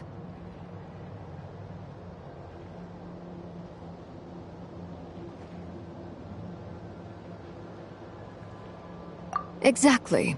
That is why my hands are like this, too. At first, I saw it only as a curse, but once I became a harbinger, the jester apprised me of the truth. Together with my own investigations, over the past few years, there are several things that I have gradually come to understand. For instance, take the so-called Crimson Moon. In truth, it is nothing more than the shattered remnants of the iridescent moon, fused with the abyss to prolong its lifespan. Since this blood flame was bestowed upon me by the Crimson Moon, it is a fusion of the iridescent moon's former power and the corruption of the Abyss. You all understand the nature of the Abyss well enough. I draw upon its power, and in return, it hungers for my soul. This strange blackness is the mark of corruption it has left behind. If I recall correctly, you once told me that if the corruption ever made it to your heart, you'd become a completely different person. Yes, and that's the reason I'm always careful not to push my power too far. It's essentially a never-ending tug-of-war. Oh, sounds intense. Anyway, the rest of my story can wait. Is there anything else about the Crimson Moon or the Iridescent Moon that you're unclear about? Paimon has a question. So, the Crimson Moon that the Karians used to worship was actually the Iridescent Moon, right? Which was one of the three Moon Sisters. Does that mean that the Karians were to the Crimson Moon as the Frost Moon Scions are to the Frost Moon? So much of that history has been lost. We have no way of knowing exactly what they were like. But I would suspect that the Conrians weren't as devout in their moon worship as it might appear. The iridescent moon's remains simply served as their link to the Abyss. Later on, perhaps someone discovered a way to make direct contact with the Abyss. Or maybe there was some kind of ideological divide. Either way, a dissenting faction staged a coup and drove out the royal heirs of the Crimson Moon dynasty. Still, even with the dark sun looming high overhead, the Crimson Moon's glow never truly faded. If you want living proof, it's standing right before you. The first time we met, I sensed something familiar in your presence. When I looked at you, I felt I could see that mysterious red moon in the corner of my eye. In your flames, I saw its broken image, surrounded by a strange black aura. Well, I appreciate that you kept it to yourself. Much about the Crimson Moon is still a mystery, and I'd prefer not to end up as the object of an insane research project. Anyway, time is against us here, so if there's any other questions, they'll have to wait. I just want to make sure I've got one thing straight. In her letters, Sandrone mentioned that since you are unable to contain the iridescent moon's marrow yourself, you intend to leave it in my custody. Correct? That's right. For now, it's the only way I can pay you back for your help. The iridescent moon is already part of who you are, so with its marrow in your possession, you'll be even more powerful than before. Deal. Then let's get started. Get what started? What does this place have to do with the Crimson Moon? When I first became a Harbinger, the Jester gave me a book called Paranhari, also known as Leobranto Innamorato. You should be able to buy a copy next time you're in Fontaine. It's a love story set in the Crimson Moon era, but setting aside the tangled romances of its characters, it also records a few interesting details. In the Crimson Moon era, or so the story goes, there was an orphanage that received children from beyond the bounds of this world, and subjected them to a peculiar induction ceremony. Beyond the bounds of this world? For real? And what kind of induction ceremony? The Crimson Moon sages looked beyond this world for beings with powers that surpassed the gods. But fearing they might lose control, they subjected these children to a process of refinement. They made these children crawl up a fireplace and kept asking them, "Have you died? Did you see it?" Until they finally admitted to having died and seen a crimson moon. The adults embraced the children who passed the ritual, telling them, "Within the fireplace, you have traversed the flames between two worlds. Here and now, you are born anew." The book leaves much unsaid, but I suspect that this was their way of branding the children they had enrolled, leaving an indelible mark upon them so that they would forever live in the Crimson Moon's light. That explains why I can't sense the Crimson Moon's marrow in this world. It makes sense that it would be sealed in a special space that can only be accessed temporarily through some kind of ritual. But there's no fireplace here. Do you see a chimney anywhere? Oh, are we supposed to build it ourselves? Okay, fine. Paimon will go find some bricks. That won't be necessary. The fireplace is purely symbolic. The key to the ritual is crossing the flames between two worlds. In other words, the flames that burn within me. Those burned away by such flames leave behind a kind of ghostly afterimage in the world. In the days of Conria, people believed they could be used to bridge the gap between the two worlds of life and death. In short, I can open a passage to that space for you. That's the easy part. The catch is I'll need to stay on this side to keep the passage open, so I won't be able to come with you. Once you're inside, you'll have to find your own way. Very well. Then I'll open it up. Traveler, spare me a little more moonlight if you would. I may need it.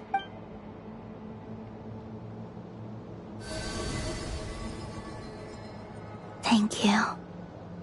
I feel like I've recovered some of my strength now. It should be enough to move us across short distances and confront whatever dangers might await.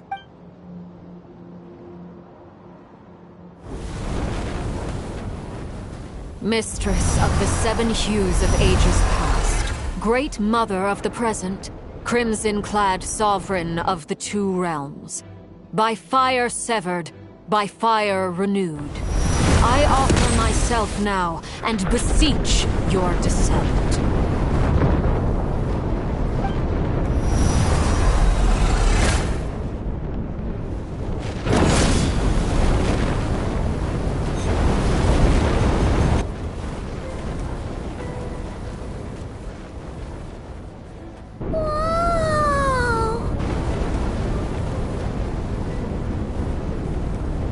One word of advice. As you're crossing over, no matter what voices you hear, do not answer. Got it! I sense a sinister gloom inside, but also the familiar light of the moon. I feel that I am about to meet an old friend who has changed beyond all recognition. All right, let's go.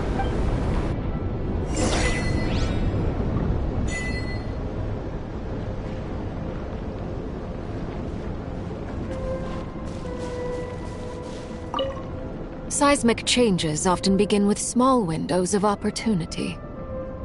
This could be your window.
Is that the abyss?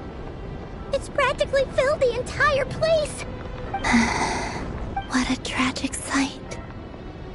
Fragments of your broken body, seized by the abyss, and hung up aloft like mummified remains. Iridescent moon. Was this truly what you wished for? Careful. There's something spooky about this place. Feels like something is lurking in the fog. Paimon's right behind you. Whatever you do, don't run off without her.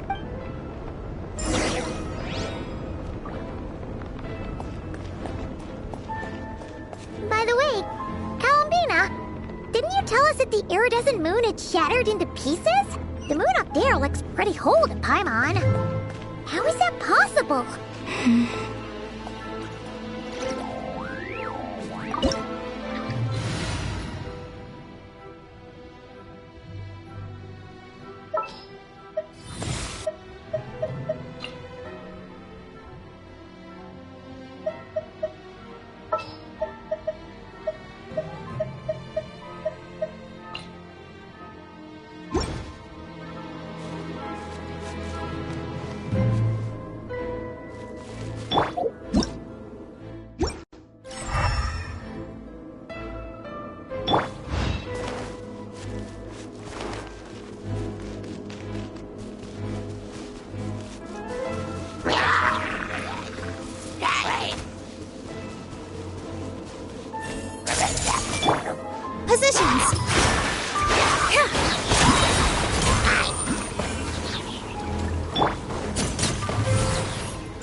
Just like I thought.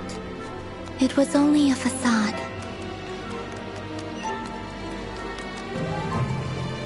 Hey! With all my strength! Lush as the moonlight.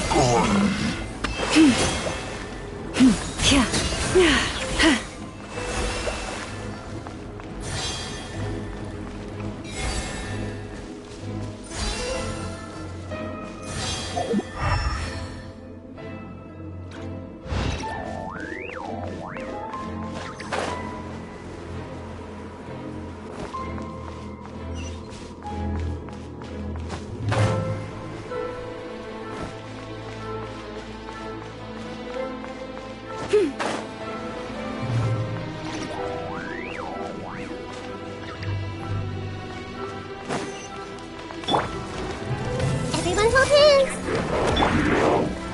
Allow me!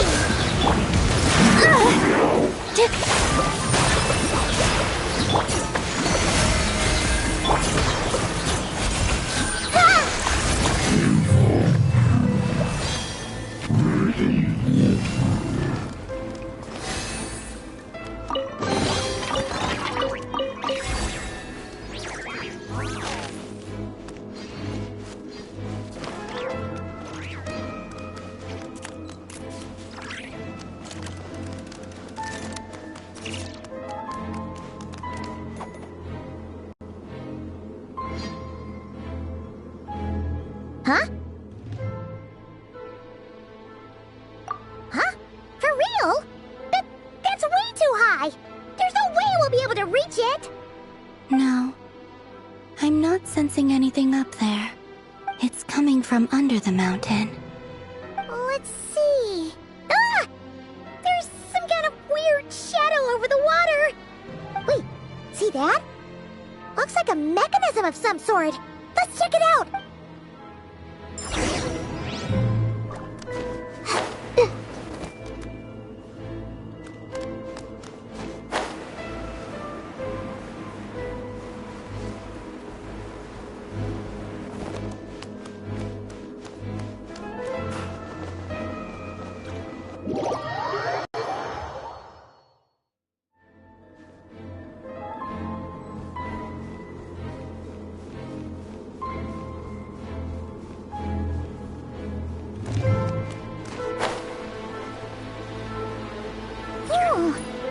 Looks like a device from the time of Conria.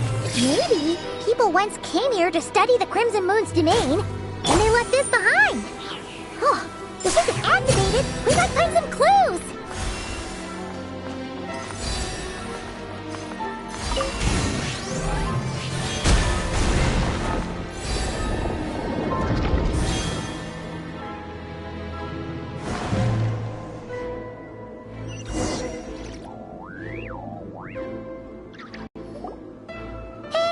Look at that!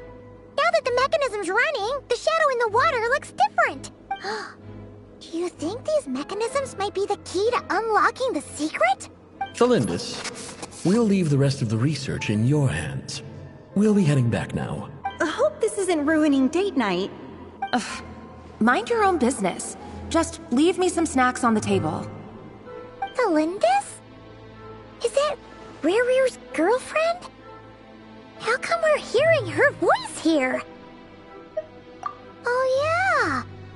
So, do you think she was studying this strange space all along? The Abyss has made this space extremely unstable. Maybe that's why some of the things she said and did were preserved here. Like echoes.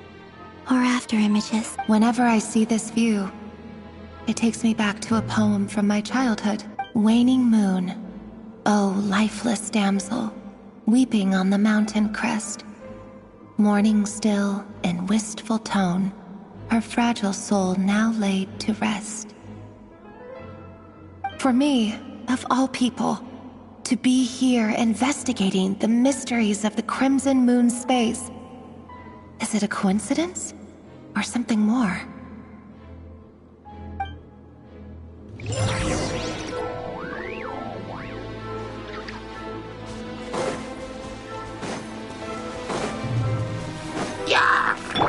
I see everything!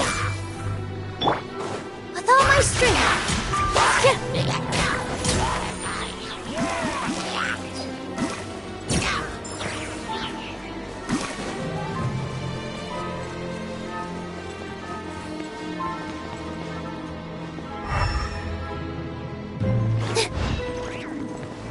Oh, looks like the Abyss has messed up this mechanism. We need to find a way to get it working again. Let's see if there are any other devices nearby.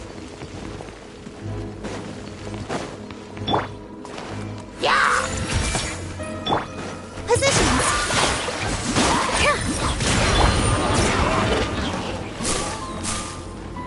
Everyone hold hands.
So the moon marrow, or rather the power of the 3 moons, is the key to unlocking. If it really does exist, then maybe this madness can finally be put to an end.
With the Abyss inhibitors in place, I should be able to access the chamber with the moon marrow.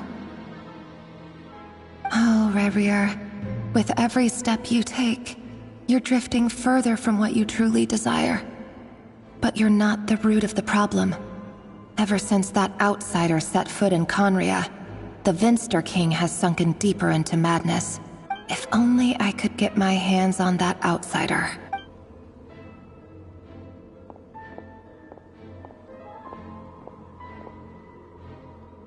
Hey look! The moon's reflection is back to normal! Elendis' voice mentioned a chamber with the moon marrow. Do you think maybe it's hidden in the moon's reflection? It must be. For within it, I sense the fragile aura of a dying soul. Then there's no time to lose! Let's go!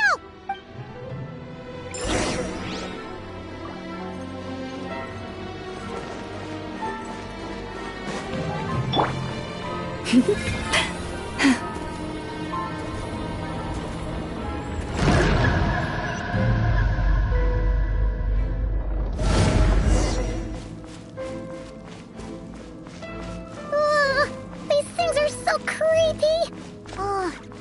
Looks like we'll have to destroy them if we want to get to the iridescent moon's marrow!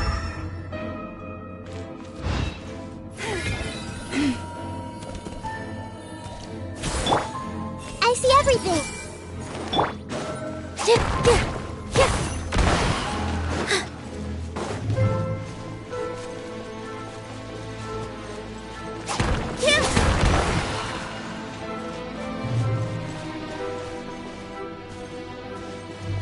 That must be the iridescent moon's marrow! Oh, we'll need to destroy these things before we can reach it!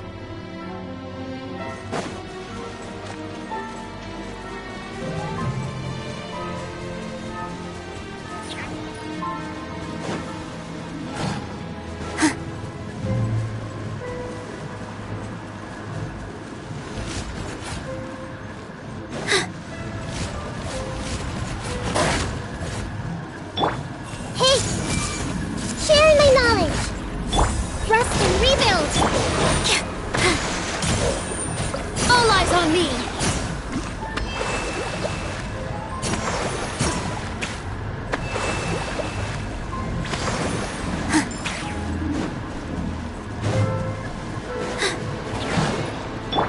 I see everything!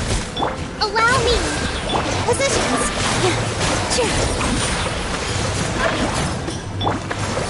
Branch into song. With one heart, we pray. Committed to memory!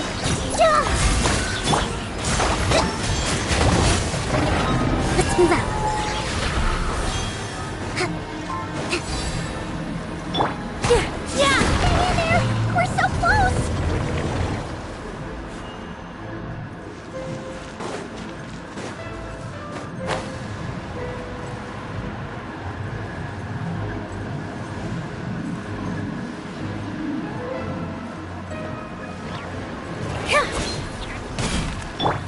Everyone hold hands! Rest and rebuild! With all my strength! This dance is for you! Grow, grow, grow! The Temple of Wisdom! By the frost moon of old. Terry, bring refuge!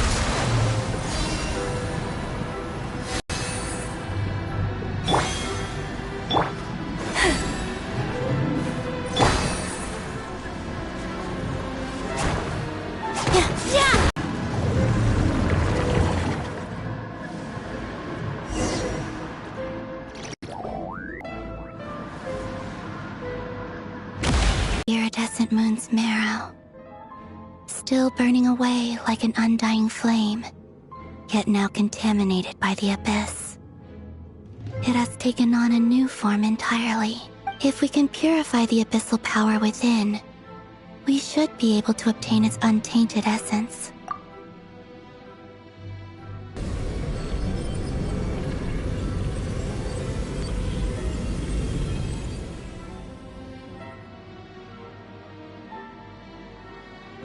It's so cold.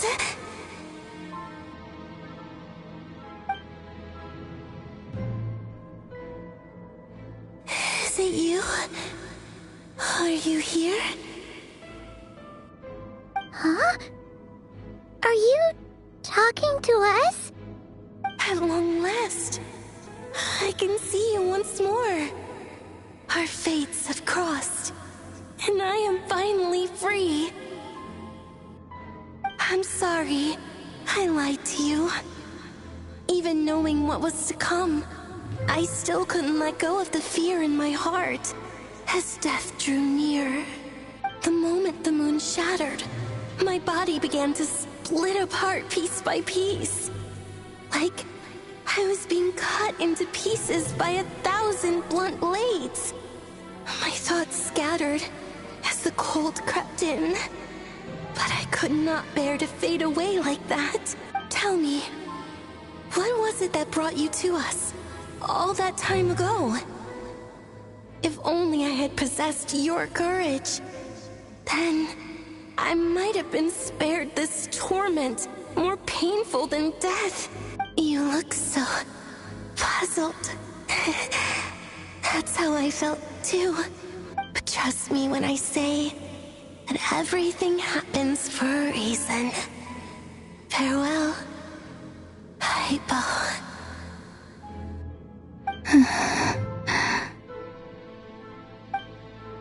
What was that all about? Was that the goddess of the iridescent moon? Oh, it sounded like she was speaking to a long-lost friend. But none of us have ever met her before, right? Perhaps. She took me for the goddess of the frost moon she once knew. For a fading soul like hers, our auras must be too similar to tell apart. But anyway, we've got the iridescent moon's marrow now. That should help you regain your strength, right? Alright, time to leave this place and meet back up with Arlecchino. Let's go!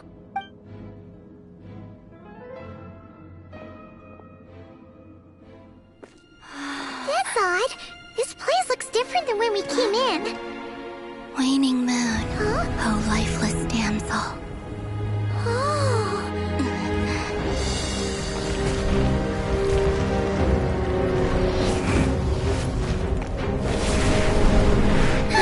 Hurry! The place is collapsing! It wants to trap us here. Who's it? The Abyss? Now we've taken the moon marrow. All that's left here is a dark will. It will show us no mercy.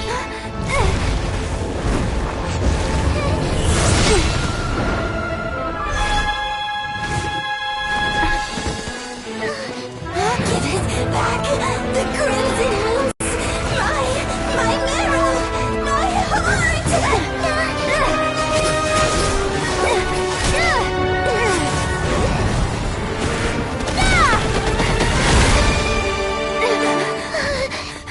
Finally! Huh? Oh no! The exit's blocked! They're back! Now what do we do? This is where you fall. Witness my rise. What are you waiting for?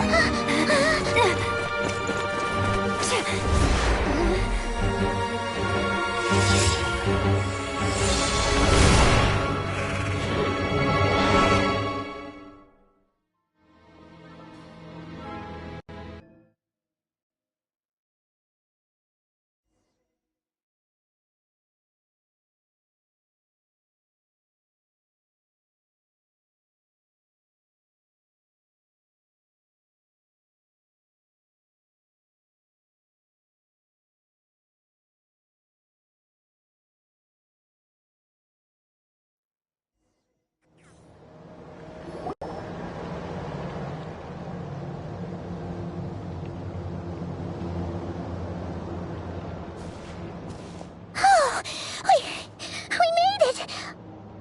Was that you, Arlecchino? Did you save us? Wait, your hands! They're... Oh, this?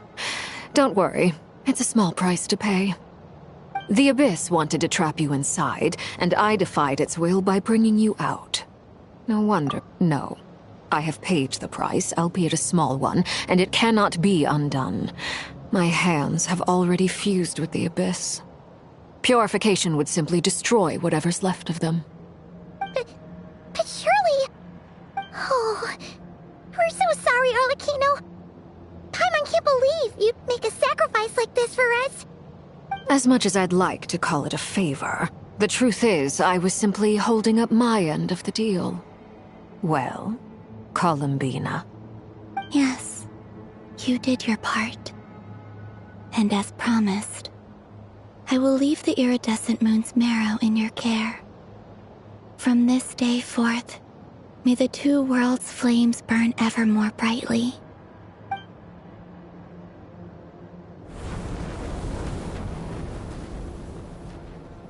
I'll take that as a blessing. Now, Columbina, give me your hand. Accept this moonlight I offer in return.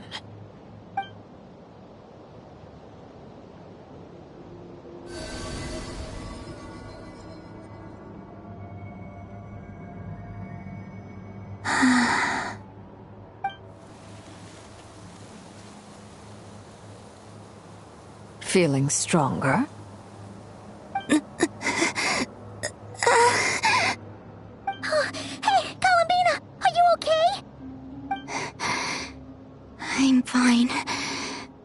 Our powers are a little at odds, that's all.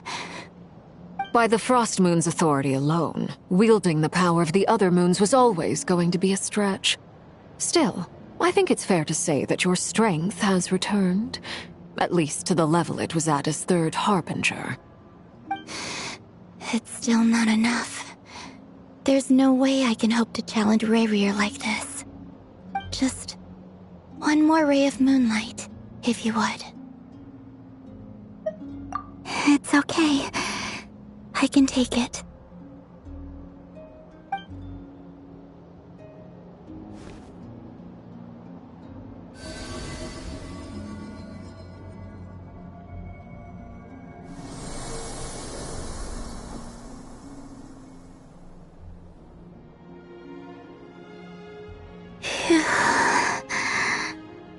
How about now? Fighting fit? At the very least, I won't have to stay hidden like before. I want to see him gone from Not Cry. The Rayhir of Solnari and his wild hunt must be sent back where they belong. Well, it's good to have something to aim for. You certainly seem more alive now than you did earlier. When I first met you, you didn't strike me as a ray of moonlight. More like a wisp of fog drifting in from who knows where, ready to scatter at the first sign of a breeze. But now, you're full of vitality. Just like the Frost Moon, once the brightest of them all. May you keep shining, Columbina. This is who you are. Thank you. Look after yourself too, Arlecchino. I know you have plans of your own, and that's why you're always seeking to grow stronger. But whatever you're after, don't let the Abyss take a hold of you. I do not wish to see you go down the same path as Rayrir. I appreciate the concern, Columbina. Although perhaps it's time you took a new name. A new name? Kutar, the Moon Maiden, Columbina. They're nothing more than code names. They describe who she is and the roles she's played, but they're not her real name. We often use code names in the House of the Hearth, too. But it's knowing your real name that keeps you grounded. Up till now, you've been living a wandering life, so you've probably never really cared. All I'll say is this. Once you've defeated Rayrir, give it some thought. All right, that's it from me. I'll get you back safely first, then go meet up with Sandrone. You're the best! I appreciate the gesture. It speaks to your good character. Anyway, let's get going. There are more urgent things to do right now than trade compliments.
Do you think the others are making good progress?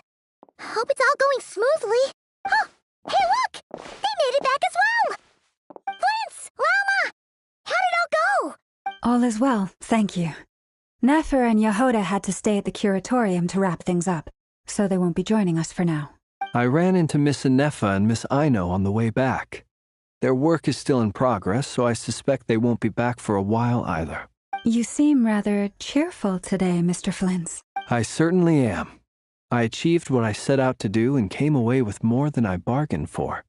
Fighting alone can get quite tedious, but I had the good fortune to run into a pair of brave young warriors. We meet again. How have you been? Albedo! What are you doing here? That would be a natural assumption to make. It's also the correct one. These two courageously lent me a hand while I was fighting the wild hunt. When they told me they were Servarka's colleagues, it all made sense. And given how people of outstanding talent tend to cross paths, it's no wonder you're already acquainted. So, who's your travel buddy, Albedo? Why don't you come and introduce yourself?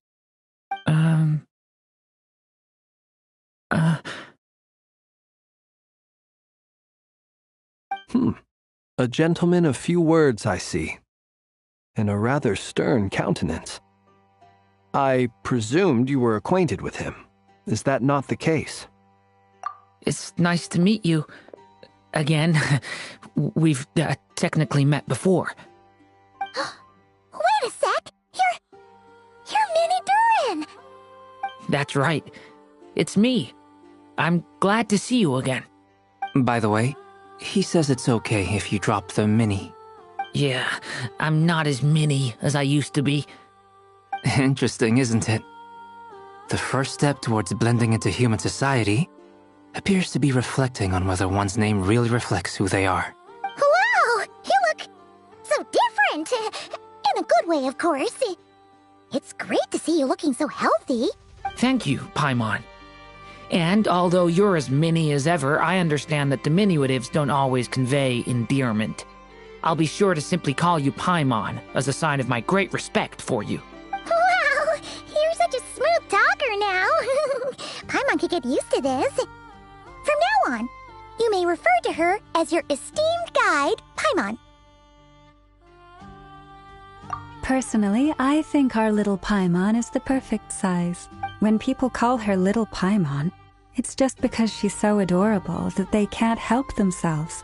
If that's not a sign of endearment, what is? You're absolutely right, Miss Lauma. My brother still has a long road ahead of him when it comes to understanding human relationships. Anyway, speaking of long journeys, didn't Columbina, leave with you? How come she isn't back yet? She's been catching up with old friends. Wouldn't be surprised if she stopped for a cup of tea or 10 on the way back. Uh-oh. People are talking about me. Hope it's nothing negative. Judging from your expressions, I'm guessing it all went well? It's getting crowded here. I'll go grab some chairs. No need. This is a job for an alchemist. I'll whip some up momentarily. Thank you for your hospitality, ladies and gentlemen, but I was merely escorting my friends back. I'll be meeting Zendrone shortly, as we still have some things to discuss. It's been a pleasure, everyone. But this is where I'll say goodbye. We really appreciate your help. Oh, come on. Spare the formalities. I'm just glad I could help out some true friends. I understand. Well, bye for now, Harlequino. Oh, this place is hopping. It's probably a good thing one of us left. Otherwise, we might not fit all these people in. Are you saying we're about to run out of chairs? As a matter of fact, I am. Come on in and see for yourself.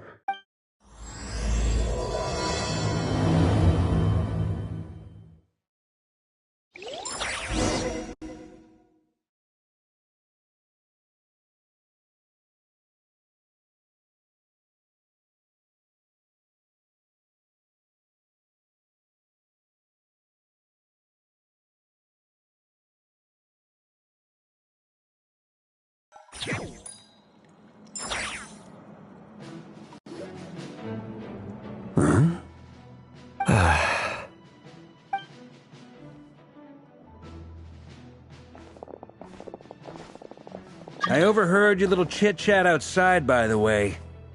With Miss Columbina's colleague gone, we should be back to the original crew plus the other colleagues I brought in. Though, it looks like we have another new face. Someone else managed to rope in a colleague too?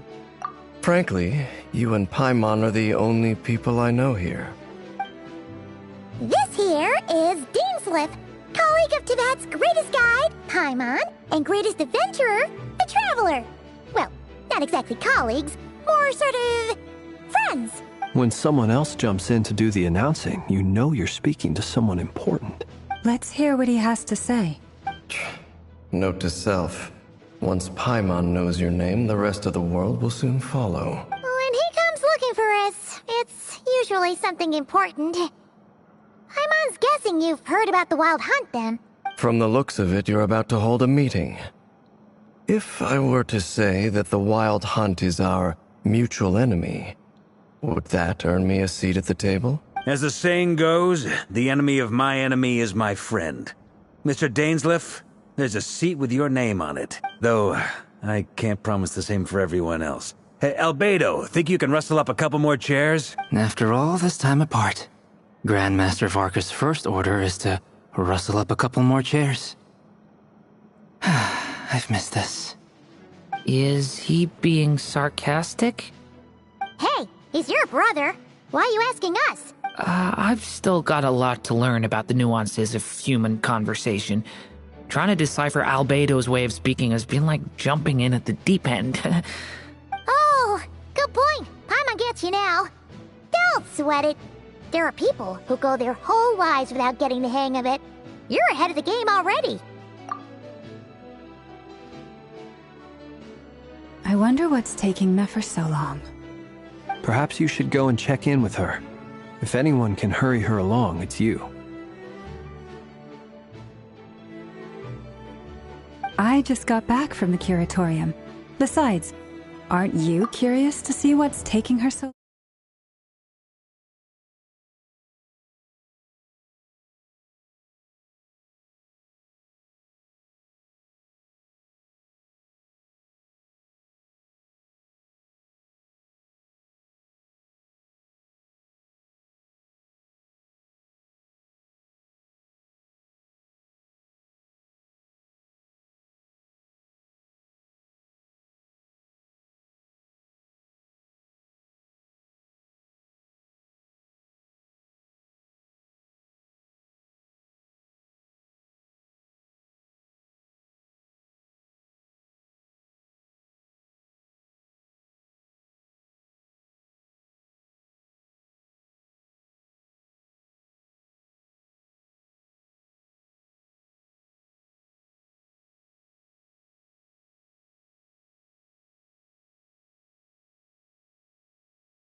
Miss Nefer doesn't strike me as the type to share secrets.